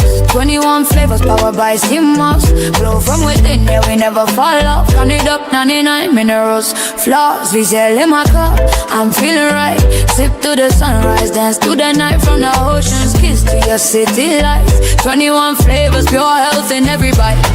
Drip so clean, we're custom made. From reef to street, we elevate. Gold green gel, set the record straight. Nature in a bottle, that's a better way. Charge me up, no caffeine crash. Clean energy, Steady splash from skin to gut, yeah, we live from within. Oneness on 10, let the rhythm begin. Pour it up, pour it up. Feel the wave, body thanking me. Every save, ocean wisdom in this glass. We sell magic, see moss. They sell in my car, I'm feeling boss. 21 flavors powered by CMOS. Glow from within, yeah, we never fall off. Count it up, 99 minerals, floss. Island breeze in the city maze. We're mineral rich in 1,000 ways. Immunity high like the summer rays. Hydrate the hustle, fuel your days. Berry, mango, ginger, lime. Pick your flow, your flavor, your time. Beauty and balance we redefine. Every little sip, align your shine. Wear it up, feel the way. Body thanking me for every sip. Ocean wisdom in this glass. We sell magic, see moss. We sell in my car, I'm feeling boss. 21 flavors powered by CMOS. Glow from within, yeah, we never fall off. Count it up, 99 minerals, floss. From the coral choir to the heartbeat drum. Roots run deep where the wild tides hum. Real ones know where the glow comes from. We sell in the mix now, watch us be.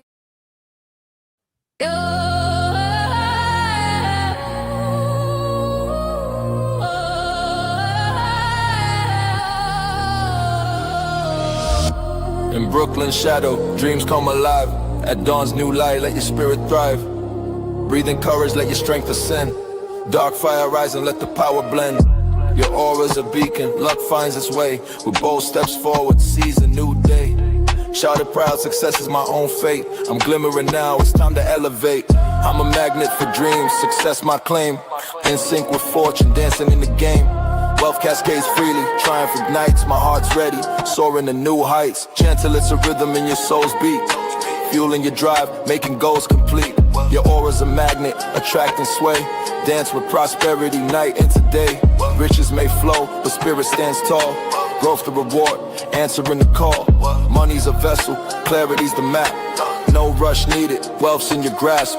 No need to scheme, to hustle or to plead. Just rise up strong, live in your creed. Don't chase, simply receive what's conceived. Feel the rhythm of wealth you're meant to achieve. Yes, indeed, ladies and gentlemen. Yes, indeed. Yes, indeed. Make sure you are tapped into the Imaginarium. Make sure you are tapped into our workshop, our Imaginarium workshop. As a matter of fact, we are going to have Original Black God as a special guest this Friday. We are on week number 10, ladies and gentlemen. The Imaginarium is an online community, and the workshop that we have is a 90-day workshop, and we are coming together to tap into the fantasy complex industry and create comics, cartoons, short films, and animations from our ancestors, right?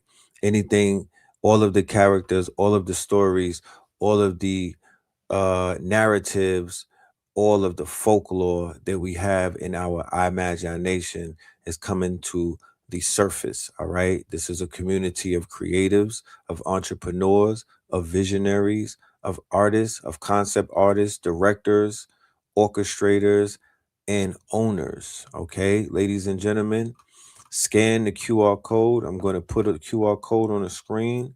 I want you to scan the QR code and join us for our 90-day workshop. When you join, you will have access to all of the courses or the sessions that we've already done. We are already 9 deep, 9 sessions in. Each session has lessons. They go about a minimum 3 hours. Information in these sessions will put you on path to be a part of the Imaginarium, and it will show you how to make film, how to make AI films. It will show you how to make commercials, how to tap into your advertisement. If you're an artist and you want to do music videos, you'll be able to learn the steps, the formulas, and the methods and the frameworks through the Imaginarium, the tech stack, the tool stack, the science behind a lot of the things that we are doing in our creative bags. So yeah, I look forward to seeing the family pulling up and being a part of the Imaginarium. Shout out to everybody that is a part of the SKOOL community. The QR code for the SKOOL is on the screen. There's a free entry. There's free tiers inside of the SKOOL community. You can actually join the SKOOL community, get familiar with the community, find out what's going on before you choose to make a purchase to become a part of the workshop. You could just be a part of our online school. So scan the QR code above the live sign, and that will give you the entry into our school community. Now, directly after this show is over, Blue Pill is going to be in the building with our brother Sharif Bey. All right. Blue Pill will be following up. You have a double whammy. Okay.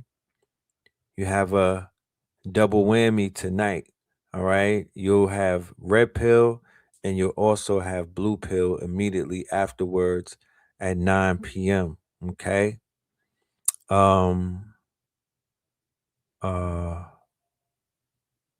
No, 8 p.m. Right? 8 p.m. You're gonna have our good brother Sharif Bey and Poe Pablo in the building. You know what I mean? So y'all gonna get the Kung Fu, the double header, the Melanin Monday double header. You know what I'm talking about? Can't beat us, join us. So yeah, let us continue. Let us continue. We still got some things. So I want to get into this conversation because this is a big conversation. And I'm seeing, before I get into that, shout out to everybody who was in the building for the 10 Claw Commandments. I had over 200 plus people in the building, and I just made that announcement. I had just made that. Matter of fact, hold on. If you've been laid off, passed over, or just tired of building. Shout out to everybody that pulled up on 4/4.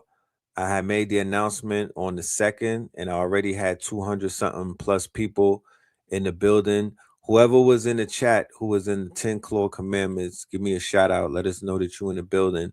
Salute to you and yours and whatnot. It was about 2 hours and change, but I was able to speak to 200 some odd people in the build, 200 some odd KT aliens, 200 plus prospective futurists, and give them a vision of a future that is now. You don't gotta wait for it. It's something going down right now. It's a revolution going on right now. There's a boom taking place right now, and I'm putting everybody on. I can't hold it. I'm not a gatekeeper. I want to share the wealth. You feel me? I want to share the wealth. So we're going to probably do another one before the 18th, but ultimately, beyond all reasonable doubt, if you want to get your mind elevated, I'll see you in Techno Tuesdays tomorrow. We have a special guest that I'm introducing, bringing to the platform. But if you really want to level up, and this is not hyperbole, the 18th, the 19th, and the 20th, you could be in a cave in Iran. You could be underwater with Gerald and them, right? Building out their cities and whatnot. You could be in Artemis in space with the brother that's doing moisture shea butter on his feet while going around the space station. You could be in the hood, in the trenches. You could be in a Beverly Hills mansion. You could be in the big island of Hawaii on a volcano. It don't matter. You could tap in, both live stream, or you could be there on the land in North Carolina in real life, right? But we're going to be leveling up for 72 hours on April the 18th, the 19th, and the 20th. If you've been laid off, passed over, or just tired of building somebody else's dream, listen close, because what's happening right now in AI is not a trend. It's a transfer of power, and the window is open. There is a new class of operator emerging. They're not coders, they're not corporations. They're the designers, the visionaries, the builders who finally have a machine that matches their imagination. It's called the Claw Bot, and it doesn't just generate ideas, it executes them autonomously, on command, while you sleep. The agentic AI boom is here. Agents that write, build, publish, automate, and operate without hand-holding. And the people learning to command them right now. They're the ones who are going to own the next 5 years. Not the ones waiting for a job posting. Not the ones watching from the sidelines. The builders, the ones who show up. That's why we built the OpenClaw 72-hour boot camp. 72 hours to go from zero to operator. You'll build your first clawbot, deploy your first agentic workflow, and walk out with leverage you can monetize immediately. 3 days, real skills, no fluff. The revolution doesn't wait, neither should you. Link is live. Get in where you fit in. The evolution will be digitized.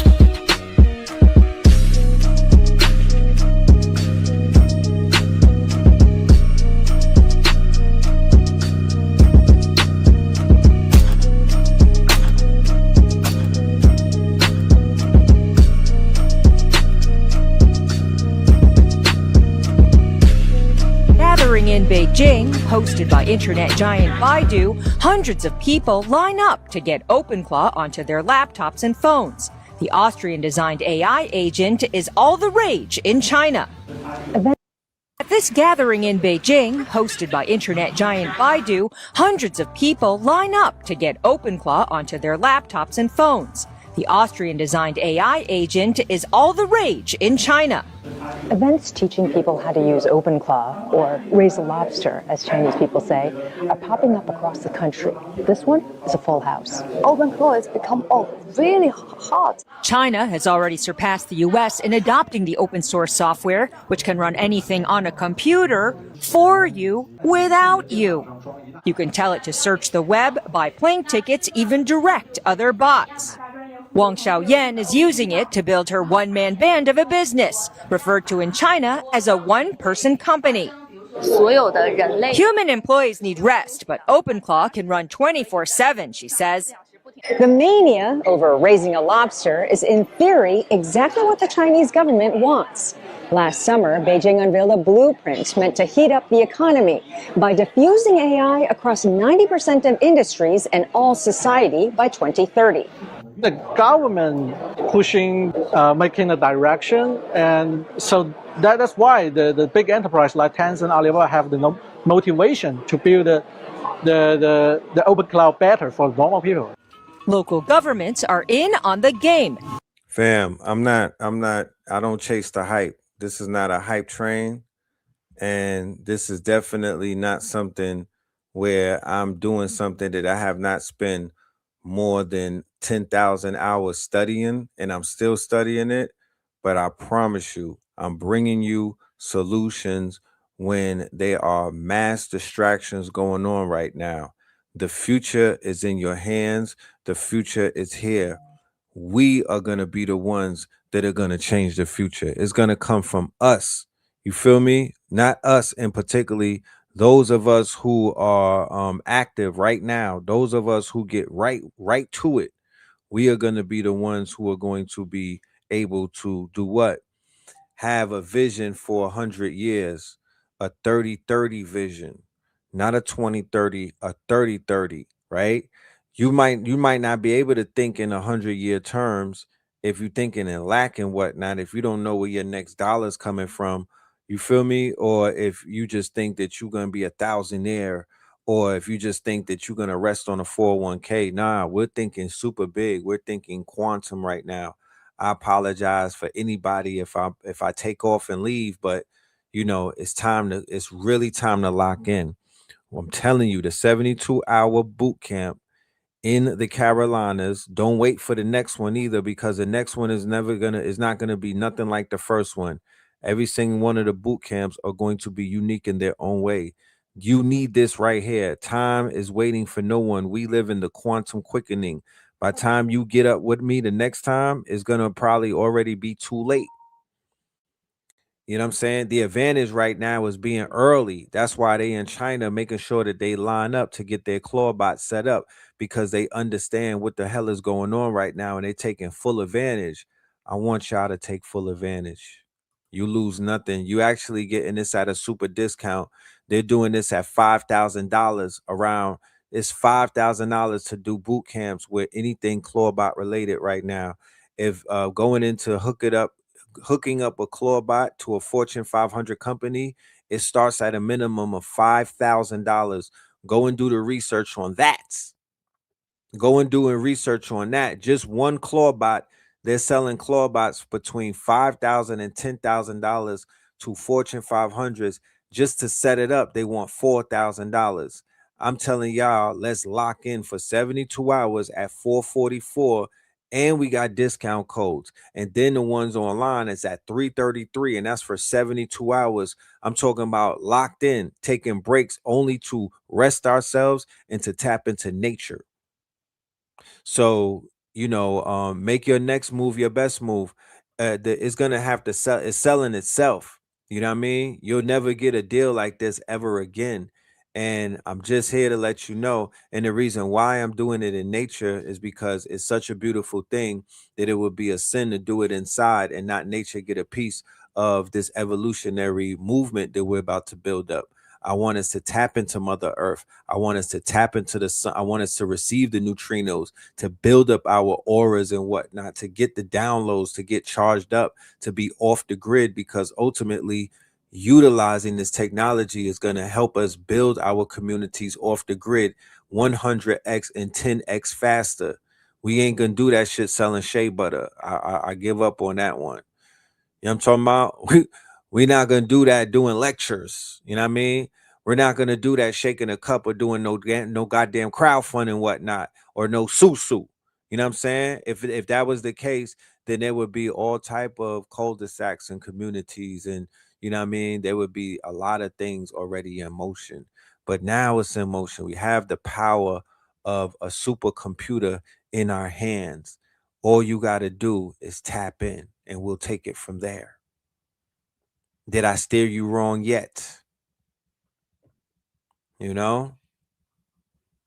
So this one right here is another one of the upgrades.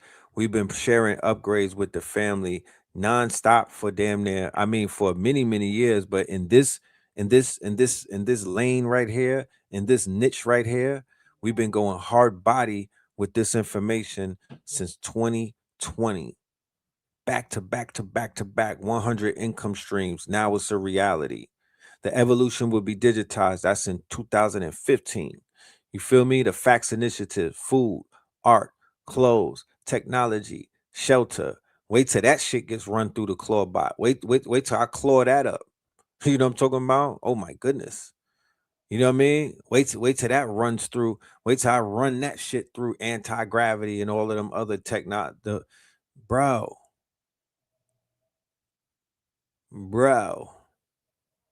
It is all the way up. We started with the crypto, putting people on back then. Shout out to Crypto Bully. You feel me? You got in early. You got right. You got in at the last day before graduation. You damn right you didn't pass the class, because that you were cutting school. You was playing hooky, my nigga. We been rang the bell. We've been told you to come into the homeroom and whatnot. People be skipping homeroom, and they go to school in the third year and whatnot, and they be mad because they failing the test and they're not passing the test and whatnot. If your ass was locked in and you was motherfucking studious and dubious and you were consistent, I'm following the edicts of Napoleon Hill. He said, be consistent. So I'm on my consistency. That's where the magic is. That's what I'm tapping into. And I'm showing you Brozy is tapped in. Chocolate Godiva is tapped in. Aubrey Bram is tapped in. You know what I'm saying? Aubrey Bram is tapped in. You know what I mean? Consistency, being consistent, standing on top of this shit, standing on business, even if it's just for one theater. We have different teachers to teach in different theaters, but consistency. But check this out. This is coming up right now after 8:00. Brother Sharif will be live on KTL. So make sure you are in the building for the guard. All right. The guard is going to be in the building. So please make sure you are tapped in for that. The Blue Pillar. Shout out to Blue Pillar 44. Shout out to all of my KTLians in Imaginarium. And shout out to everybody that's in the building for the 10 Claw Commandments. And shout out to everybody that will be in the Carolinas for our 72-hour lock-in. Okay. Our boot camp that we got with Open Claw. It's going to be a seafood boil. We're going to be a seafood boil. You know what I'm talking about? We cooking up, and we're going to be eating good as well. You know what I mean? And we'll be eating good as well. So that's just what it is. let's get back into the information. But I just need to let you know that this thing is not a hype. It's not a hype beast thing. It's not trendy or nothing. It's going down. It's real. It is real. Okay. So I want y'all to get this information. But tap into Techno Tuesdays tomorrow and you'll hear more about the 10 Claw Commandments. And everybody that was in the building on Saturday, look in your emails tonight.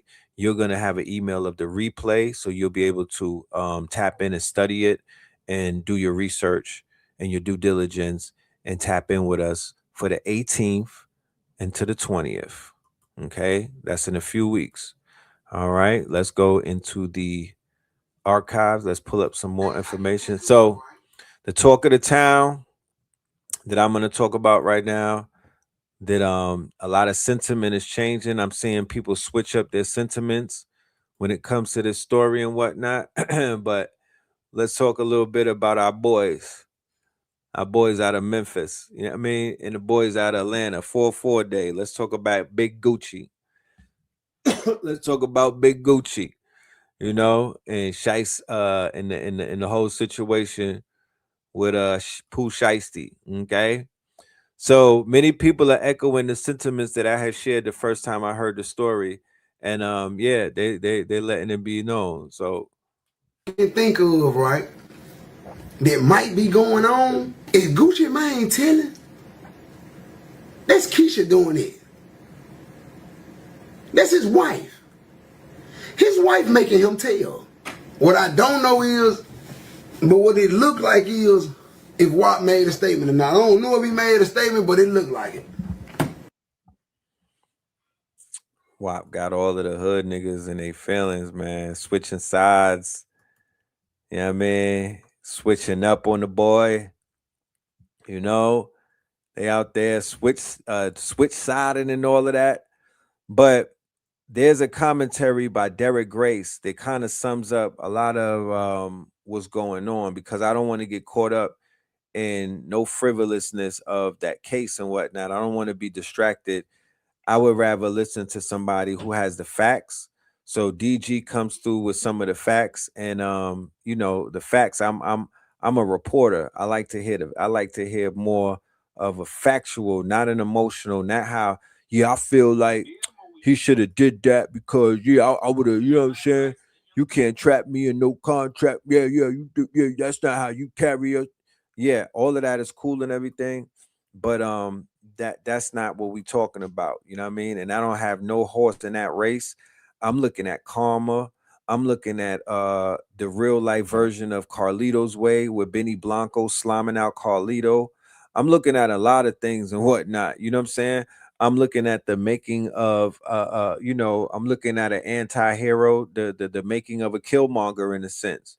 You know, I'm looking at a theater, right? So I'm very aware of what I'm paying attention to, but DG comes with the facts. So let's just go through the facts, all right? Let's check it out.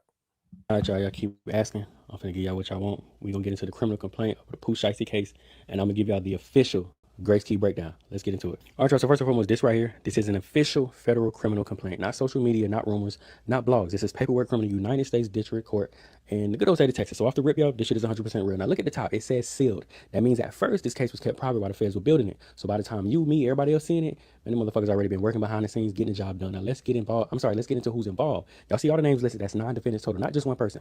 This is what they call a group case, which means the feds believe multiple people work together. Now right here, this part matters heavy. It says the date of the alleged crime is 1/10/26. So everything they saying about accusing them of is tied to that specific date. This right here is the most important part. It says 18 USC 1201 A and C. I know that sounds confusing, so let me break it down. That's the federal law for kidnapping and conspiracy to commit kidnapping, meaning they're not just saying some random shit happened. They're saying it was absolutely planned, it was absolutely coordinated. So when you see the word conspiracy, let me simplify that. That means the government believes people agreed to do this shit beforehand. Not random, not heat of the moment, but planned, which is going to maximize and upgrade them charges on a whole new level. And this line right here, it says the case is based on an affidavit from the FBI agent. That's important too, because I mean the FBI already gathered evidence and wrote a sworn statement to justify these charges. And just look at the date. It's filed March 30th, 2026. So from January to March, they was building the case before even making it public. I'm gonna simplify this whole page for y'all. This ain't evidence yet.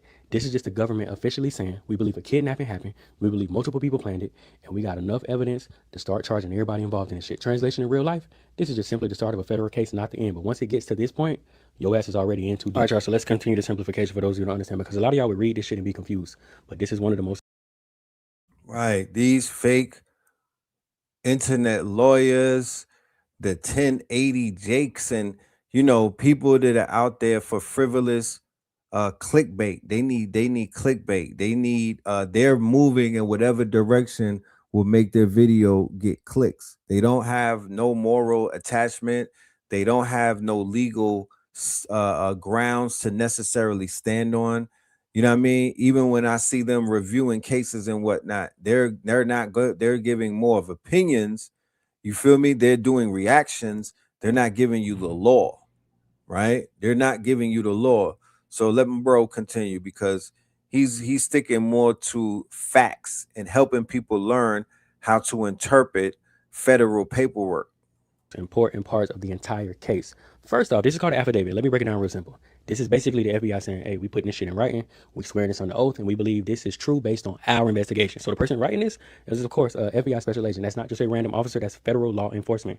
And she's basically introducing herself like, hey, I've been trained, I worked on robberies, kidnapping, violent crime, I know how criminals get the fuck down. Now let me simplify what that really means. She's just simply telling the judge, I'm experienced enough to recognize when something is organized, I know what setup looks like, and I know how people plan crimes. And this part right here is key. She says she understands how people use cell phones, vehicles, and social media. Yes, sir. That's Derek Grace. That's one of the shifters. That's one of the paradigms. That's DG right there. Yes, indeed. To commit crimes. So let me translate that for y'all again. That means from the jump, they're already looking at digital evidence, not just what happened, but how it was actually coordinated piece by piece. Now, this next paragraph is real important.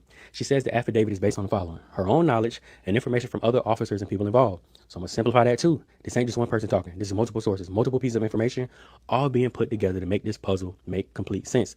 And then she says something a lot of people miss. She says, I have not included every fact. That's a major red flag for the people who want to get out of this shit. That means what you're reading right now is only part of what they actually know. So let me say it again so it hits. This is not the full case. This is just enough to get the charges rolling and approved. So just simply imagine what they're not showing yet. And then she says this phrase right here. Their favorite one, probable cause. Let me break that down real simple. That means the FBI is telling the judge we have enough evidence to reasonably believe that this crime happened and these motherfuckers are involved. And once they establish probable cause, that's when the court says, all right, we can move forward with the charges. Let's round them up, lock them up, and hit them with the charges. So let me simplify this whole page for you in real life terms. The FBI is saying we investigated this, we gathered evidence from multiple sources, we understand how this was planned, and we have enough to officially charge them. And that part y'all got to understand is this. This ain't even trial yet. This ain't conviction yet. This is just the beginning. So everybody that's trying to write niggas off and get them 100 years, sit the fuck down and just patiently wait. Find you a life and something to do in the meantime. But anyway, we're not dealing with opinions anymore. We're dealing with the federal case that's already been built. All right, y'all. So the section that y'all currently seeing behind me now, this is where shit pretty much get real, and they're gonna start listing out niggas' whole governments. This is them officially listing out who they believe was involved, not rumors, not allegedly on the internet. These are the names the feds are putting in the case. You see all the names with date of birth, correct? That's how the federal system typically identifies people. No confusion, no mix up. This is them saying these are the motherfuckers we are targeting in this investigation, and then they label them right there as is target suspects. So let me simplify that part too. That means these are the people that the FBI believes are directly involved in the situation. This is who this entire case will be built around. So let's go back up to the paragraph at the top, because this is the legal language that most people usually don't understand. It says knowingly, combining, conspiring, and agreeing. I'm gonna break that down as well. That means the government is saying these people didn't just show up. They agreed to do this together, and they were absolutely working as a team. And then they list all these words: seizing, confining, decoying, kidnapping, abducting. Y'all, that's not just extra wording. That's the law covering every way that someone can be taken or controlled. And let me translate that into real terms. They simply saying the motherfucker was lured in, they was trapped, they couldn't leave, and it was done for the purpose of money, control, and benefit. Now, this is the part right here where it gets real clear. See that section going back to that probable cause where the overview of the kidnapping, and then it says, of course, the details. January 10th, 2026, around 4:50 p.m., Dallas, Texas, 3 victims were kidnapped and robbed at gunpoint inside a music studio. I'm gonna simplify that as well. The FBI is officially stating this wasn't a misunderstanding. This wasn't just an argument. These people were absolutely held against their will. A weapon was involved, and property for sure was snatched off all their asses. And that right there is what turns this into a federal kidnapping case. Because once you involve force, confinement, and weapons, you're not just talking about robbery anymore. And notice how they use initials for the victims: RD, MMBP. That's to protect identities, even though we know a motherfucking superstar rapper was involved. But I'm gonna simplify this whole page specifically for you. This is just simply the government saying, here are the exact people who we believe were involved. Here's how we believe they worked together. And here's the moment we say the crime happened. Once they put this in writing, this becomes the foundation of the case. Translation: this ain't speculation no more. This is the official story the feds are about to try to prove when they hit the courtroom. All right, y'all, so when we step over this page, we get into the actual play-by-play of what the feds say happened that day. Now, this right here starts around 1 p.m. on January 10th, 2026. The victims flying to Dallas. I'm gonna simplify that. The people traveled thinking they were just coming for business, not to get the fucking business. And not just for regular people. They came with security. That part is super important because I tell you right there, they wasn't expecting no street shit. They thought this was a legit business meeting. And who they coming to meet? They coming to meet Pooh Shiesty about his contract with the 1017 label. We know what this is all about. Or at least what we speculate what we know it's about. Now, this part matters heavy. It says he was upset with his contract and wanted to be released from it. So he requested this meeting. And I'm going to simplify that. According to the feds, he asked them to come to Dallas to talk business about getting out of the contract. Now, fast forward. At around 1:45 p.m., they get to the location, a recording studio inside the office building. And here's where shit get interesting. The studio is closed. So now they're just waiting around. And while they're waiting, they make a run to the liquor store. They buy liquor, they buy cups, they spin the block, and they double on back. And at this point, as you can tell, if you read it, but anyway, they're comfortable, they're chilling, they are not on edge. They are not expecting anything crazy to happen. That's important to understand the mindset of the victims in this whole situation. Now watch this part. This is where the setup starts tightening. It says that his father is calling the studio owner multiple times that same day trying to book the studio. Then around 2:53 p.m., studio owner finally answers, and then around 3:15 p.m., the studio gets open. Everybody makes their way inside.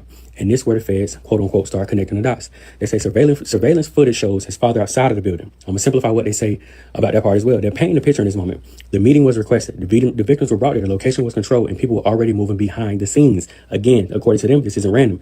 This is what they're trying to show as a setup in motion. And understand this. Everything you're seeing right now is time step. 1 p.m., 1:45, 2:53, 3:15 p.m. That is how federal and state cases get built. They don't just say what happened. They show when everything happens step by step. So I'm going to simplify this whole page for you in real life terms. This is just a fair saying. The victims were invited there. They believed it was business. They were comfortable and not expecting danger. Meanwhile, these other motherfuckers is arranging shit behind the scenes. And this is an important part for court because it helps them prove intent, planning, and control of the situation. What's the translation? They just showing you how this wasn't no accident or no random argument. This was something that was already in motion before anything went down. All right, y'all. So I see the pictures coming into place. It's going to get more interesting. Look at the top. You see these pictures? That's surveillance footage. This ain't somebody telling the story. This is camera footage being used as actual evidence. As you can see, it says around 3:27 p.m. His father's outside of the building and on the phone. And then around 3:28 p.m., he enters the building. Let me slow that down for y'all. They are tracking this man minute by minute if you ain't picking up what they putting down. And I'm gonna explain why that matters. Because in federal, and state too, but in federal cases, time is evidence. If they can show where you were and when you were there, that connects you to everything that happens in the next frame of things. Let's keep going. At around 3:39 p.m., a studio employee shows up. And when that employee arrives, they see both him and his father at the back door arguing on the phone. I'm gonna translate again. What the feds are simply showing at this moment, y'all, is that people are already in position. They already communicating and something is going on before the real shit pop off, aka the robbery, kidnapping, XYZ. Now watch this part because this is where it gets real structured. At 3:43 p.m., they say multiple suspects entered the building together. Not one person, not two, but goddamn multiple. And they list them all out, walking through the lobby, going into the studio, digging in their nose, farting, anything a nigga could do, they got it rolled out here. I'm gonna simplify it again. This is what they call coordinated movement. That's how they build conspiracy, because now it looks like people arriving together, moving together, and entering together. And this is the part right here where shit gets super duper critical. They say one of the individuals leaves the building and then comes back with a bag over his shoulder. I'm gonna pause it right there, right? Because this is where the feds start to build their own narrative. What they're doing in this moment is very simple and a normal tactic. They're showing movement in and out, a bag being brought in right before all the bullshit goes down. And if you connect that to what we already talked about, and also a weapon coming from the bag, you can already tell where they're going with this. This is how they build a story without even fucking speaking. They use video, time, and movement to show what they believe was about to happen. And then at the bottom, they confirm that with one of the people involved as rapper also known as Big 30. So now they chime identities into the whole thing as well. I'm gonna simplify the whole page again like I've been doing for real life terms. This is simply the fact saying we have surveillance footage showing people in the places at the scene. We tracked the movement down to the minute. We saw people entering the building. We saw people leaving the building, and we saw the bag. When you combine all of that, they're building the picture that, again, this was not random. This was coordinated step by step. Translation is simple. They're not just telling the judge what happened. They're showing the motherfuckers in real time. All right, y'all. So we're officially inside the building, and y'all can see for yourselves. It says all 9 individuals enter the studio control room. Let me slow that down. Not one person, not two, but all 9 individuals into the control room. I'm gonna translate what the feds are showing. Everybody that's being charged, number 1, was physically inside the space, number 2, and it was in that motherfucker at the same time, number 3. That is important for proving conspiracy. Now look at what the victims were doing. They were inside. They were watching a football game. Basically what the feds are trying to convey right here is that they were relaxed. They were comfortable. They're not expecting any danger. They think it's just a regular business environment. They're just chilling while the bosses do what bosses do. But now pay attention to the positioning, because this is how the feds build control. It says one person, CW, was in the lobby while another person stayed outside in the vehicle. I'm going to translate what they're saying again. Someone inside is watching the movement. Someone outside is monitoring. That is what they call in the legal world positioning. Now look at these pictures. Excuse me, these aren't random photos. These are police body cam footage, crime scene photos taken the very same night. So now the feds are not just telling a story. They're showing you their exact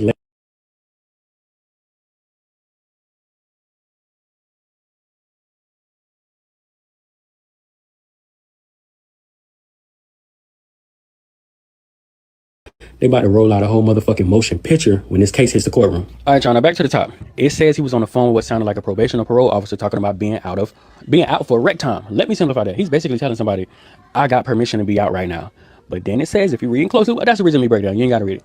He gets told, no, that's not true. And he needs to return back to where the fuck he came from immediately. Let's pause that right there because this is very, very important. That means according to what the victims heard, motherfucker wasn't even supposed to be there. And then it says, listen to me, black and white. And then it says he agreed, but clearly he did not leave. So many violations all in one. And then it confirms something major. Motherfucker was wearing an ankle monitor. Let me simplify that for y'all as well. That means he was under some form of federal supervision. You know that shit I told y'all about 2-3 weeks ago when I made a video about, bro? A federal case while already under federal monitoring. Y'all, that's serious business to go do some more motherfucking business on top of it. Now watch how everything escalates from this point. One of the victims says, we can just reschedule. Basically trying to just keep it business. But then he asked to speak privately in another room. I'm going to translate that as well. That's called separation. That's isolating one person from the group. So at this point, right, remember, you got some people in the room, you got some people in another, because that is going to play a huge part in the feds being able to prove that this was pre-planned and premeditated. Meanwhile, the others still in the control room, watching football, they drinking, even sharing liquor with the motherfuckers who are about to rob them. I'm going to simplify that as well. They still don't feel like they're in any danger. They still are under the notion that absolutely everything is normal. And this is where everything is going to flip for the worse even more. It says he pulls out a contract paperwork from a bag and then tells the victim to sign. When the victim says no, and now it says he becomes agitated and the argument begins. We know who the victim is, R.D. Roger Davis. Anyway, I'm going to translate that as well. That just went from business to pressure. And in the real world, boys and girls, you can't do this type of shit. And then it says the conversation starts getting intense to the point where somebody takes security in the lobby. So now at this point, we got a tension building. We got an argument taking place. We got people around who paying attention to understand in the slightest what's going on right now. He then tells another person, go get the bag. That person leaves. They follow directions from boss man. They come back with the bag. And then it says he pulls out what appears to be a AK style pistol, points it at the victim, demanding again that he sign the paperwork. Y'all, I'm going to simplify yet again, even though I don't think I need to simplify this part. According to the feds, this started as a business meeting. It turned into pressure. It turned into isolation. It turned into an argument. Then a weapon got introduced. And now it becomes force. And that's exactly why this turns into what they said in the beginning: kidnapping, armed robbery, and conspiracy. Because once the weapon gets involved and somebody can't freely leave about that motherfucker, it's no longer a discussion. I'm going to simplify the whole page in real life terms. If you still ain't picking up what I'm putting on, the feds saying, we believe this was planned. We believe pressure was applied. We believe a weapon was used to force compliance. And once that happens, that's when the law changes everything, y'all. Translation, this is the moment the situation allegedly crossed the line from business to a federal crime. All right, y'all, so now according to the feds, the victim ends up signing the paperwork. But let me be clear, that was absolutely not voluntary, and it's not going to stand up. Even if they was free to go, it ain't going to stand up later on. It says he signed it while being held at gunpoint, so I'm going to simplify that as well. Number one, he didn't have a choice. He couldn't leave, and force was absolutely used.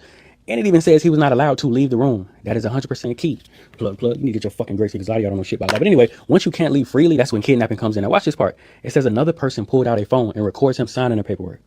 They document it, not just forcing it. These motherfuckers going above and beyond because they think this shit gonna stand up at a later date to set him free from this contract. Boy, your ass ain't going free, nor is you going free from that contract. It even says he was forced to say verbally out his own mouth, I'm releasing him from the contract. And let me simplify that. This is an illegal word it's called pressure and control. They're trying to make it look official, even though it's being forced. And after the paperwork gets signed, that's when it turns into a robbery.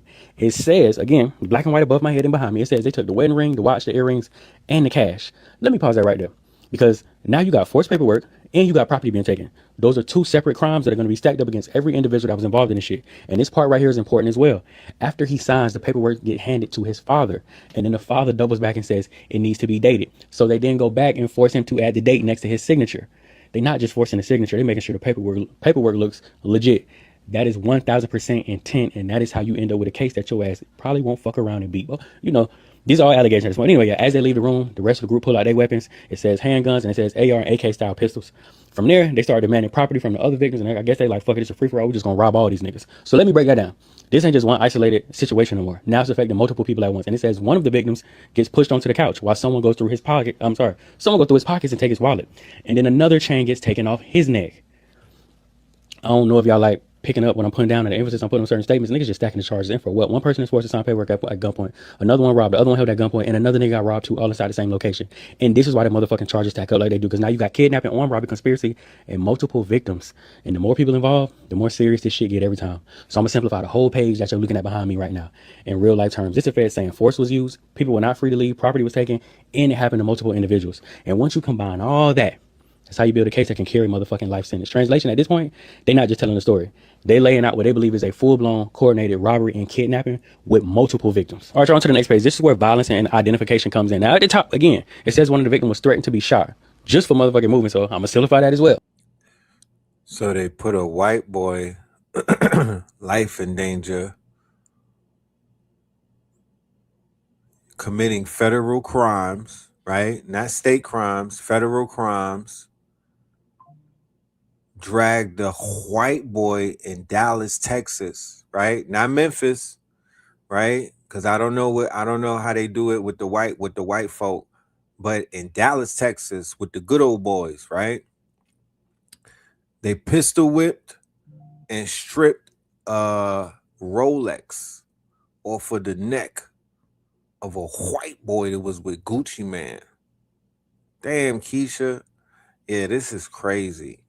The reason why I'm showing y'all this, to be honest with you, is because the artist that's involved is the most out of the youth, what they call the YNs, which is a movement, right? It's a movement. It's a whole entire global movement. It's an egregor, right? An egregor. Pooh Shiesty is like on the top of that pyramid. The only one above him is probably what's his name? NBA Youngboy, right? So that's their leader.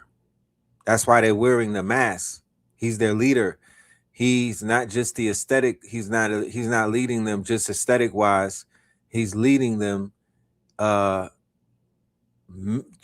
the collective hive mind, right? Like NBA Youngboy has a hive mind like Vecna on the youth, and he's making them kill like Vecna. The same thing, Vecna, Henry from Stranger Things, right? That would be NBA Youngboy with all of the youth right now that's out there killing shit, like super gremlin type way. Not just killing shit, like massacring shit, cartel type shit, right? Youngboy, Kodak, and Pooh Shiesty is a three-headed dog. Woo, that was deep. Youngboy, and we're talking deaf culture, y'all. I'm exposing y'all to some of the deaf culture, some of the figures remember these are archetypes, right? People attach their personas to archetypes. People, a Roderick Davis, right? A Sean Carter, a Chad Butler, all of these people, right? They attach them, a Curtis Jackson, they attach their personas to an archetype. With Curtis Jackson, he attached himself to the archetype of the gangster, and he attached himself to the real 50 Cent, and he was the quote unquote studio version of 50 Cent. But he attached himself, he wrapped an archetype. So niggas wrap archetypes and give it a name, and then boom, you could make a song with that nigga, and that's an archetype and a persona. It can become an avatar. It becomes a brand. See how that works? And you know how people be like, yo, I started out rapping and this was my name, but then my niggas started calling me this and whatnot in the studio, and then I became that. Like Future, his first name was Meathead. Rick Ross, his first name was Teflon. You feel me? There's a lot of artists who had original first names. That first name is a different persona. It's like a different hard drive. It's a different entity. It responded to the drum of a different beat, had a different flow, right? People are embodying archetypes. So Pooh Shiesty, he represents an archetype that millions upon millions upon millions of these young gremlins and whatnot, the shooters, the killers, you feel me? The YNs, the uncontrolled ones, the chaos magicians. You know what I'm talking about? The Inkies, right? The Gremlins. That's Little Dirk was the one they were following his the Pied Piper. He was all, I would say that the three-headed dog is Dirk. I would say that the three-headed dog would be Dirk for the crash out culture, which is I won't even, YNs is just an aspect of crash out culture, but crash out culture is the egregor, right? And the three-headed is Smirk, right? Because he was about smacking shit. Young Boy and Pooh Shiesty right now. Yep. Henceforth, his biggest song is Get It Back in Blood with Shiesty and Merk and Dirk. So when people are wearing those shiesties and whatnot, they're tapping into the archetype that represents Pooh Shiesty. Okay? Not to say that he was the first one to do it, not to say that he did that intentionally, but that's what that's drawing from.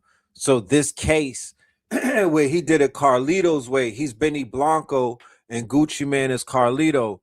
Symbolically, it's the youth going against the that old guard and whatnot, right? In the theater, in what you would call the nigga theater or the chitlin. This is a chitlin circuit blockbuster right here. This is a Tubi movie. This is politics in the underworld, niggas. This is the politics in the underworld.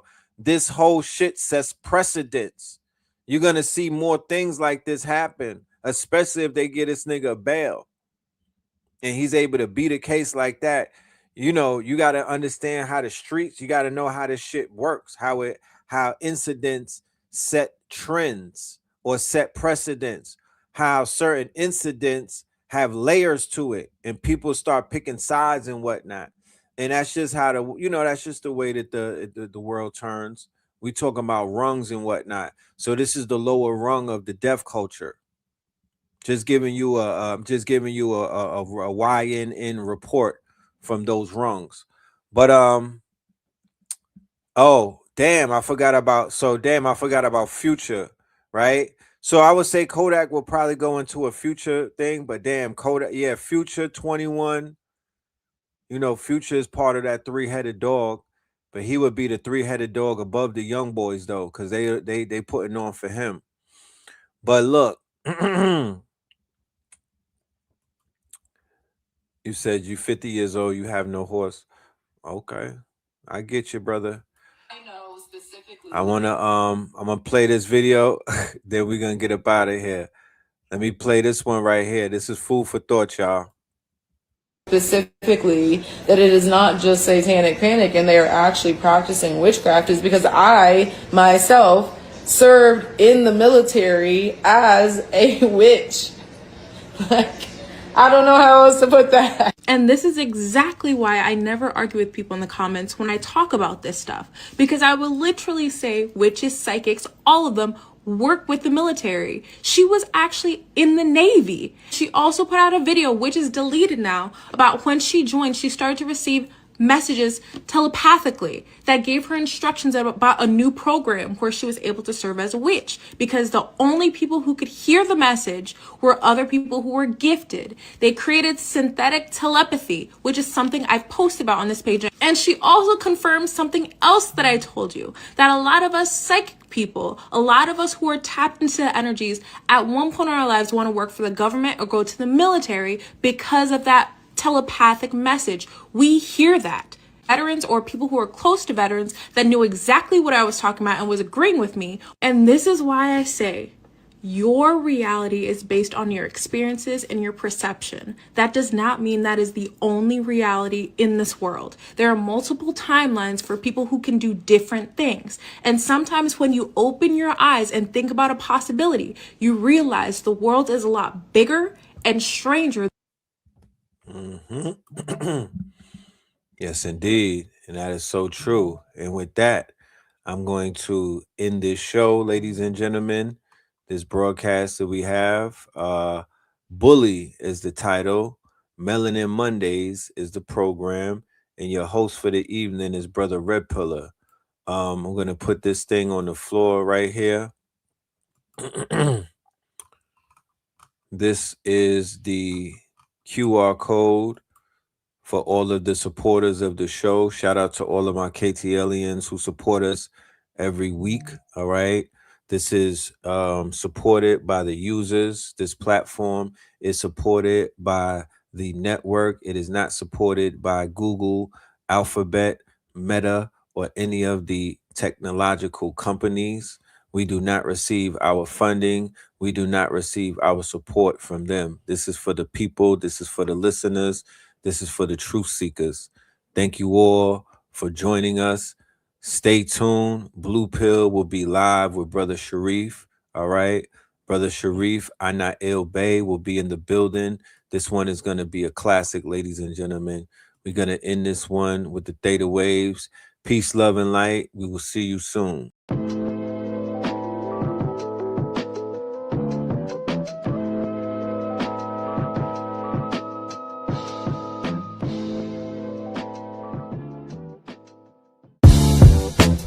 Can't beat us, join us, please bring your coinage. We sink 3-pointers, money shots, all net, all vets. Bums we not, jet skiing in them sunny spots. With women edible like gummy drops. Dummy stop, dummy stop. No weapon form can intercept the storm. Once my intellect is on, I'm projecting on magnetic fields and interact with blacks with athletic bills. I'm all about growth and development like residents of Ebbets Fields. Not to choose between woo and chew. We wanna line them colors up like a Rubik's Cube and fade to black, yeah, the truest hue. When you say the black man is God, who you alluded to? The usual Clarence 13X, a worthy guess. The words expressed come from the word in flesh. Elijah M, the NOI versus Leviathan. Messiah sent from the heavenly branches. 7 P's from since G-Dub cut down the cherry tree. In the wilderness of North Mex, and we flossing death and forced aggression, or forced perception, forced protection, or forced confessions. It's all a lesson. The sorcerers from Corsica, killer tonics, sticks and drums like the Philharmonic Orchestra. You niggas still playing harmonicas from officers, fabric softener. Jive turkeys popping 5 perkies, playing with keys, the Scotch stores type. For that soft white, we could've caught life, just being forthright. First class on my 4th flight, popping out like Fortnite. Every night we lit like Porsche lights. The meek shall inherit the earth, oh yeah, they're scorched type. And these niggas, they some hoes in these streets. Me, I'm 10 toes in these streets. They lost their souls, niggas got holes in their feet. Shit, I'm just worried about the craft and how to perfect it. Not worried about the craft, yeah, that's out of perspectives. Focus on the chip like I'm Robert Kraft, and then how to protect it. It's the waves of the oceans. Get to the money, nigga, save your emotion. Descendant of the slaves in the graves in the oceans. Mastermind that the waves is in motions. These niggas, they addicted to the folly, addicted to that molly. Making me a movie, them sticks made of holly. I'm Dr. Manhattan, sitting on top of Manhattan. When I get all 5 rings, snap my fingers and pop up on satin. Dressed in all black, yeah, drop top the Phantom. Best.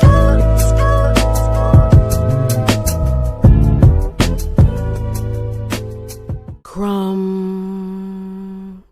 TV.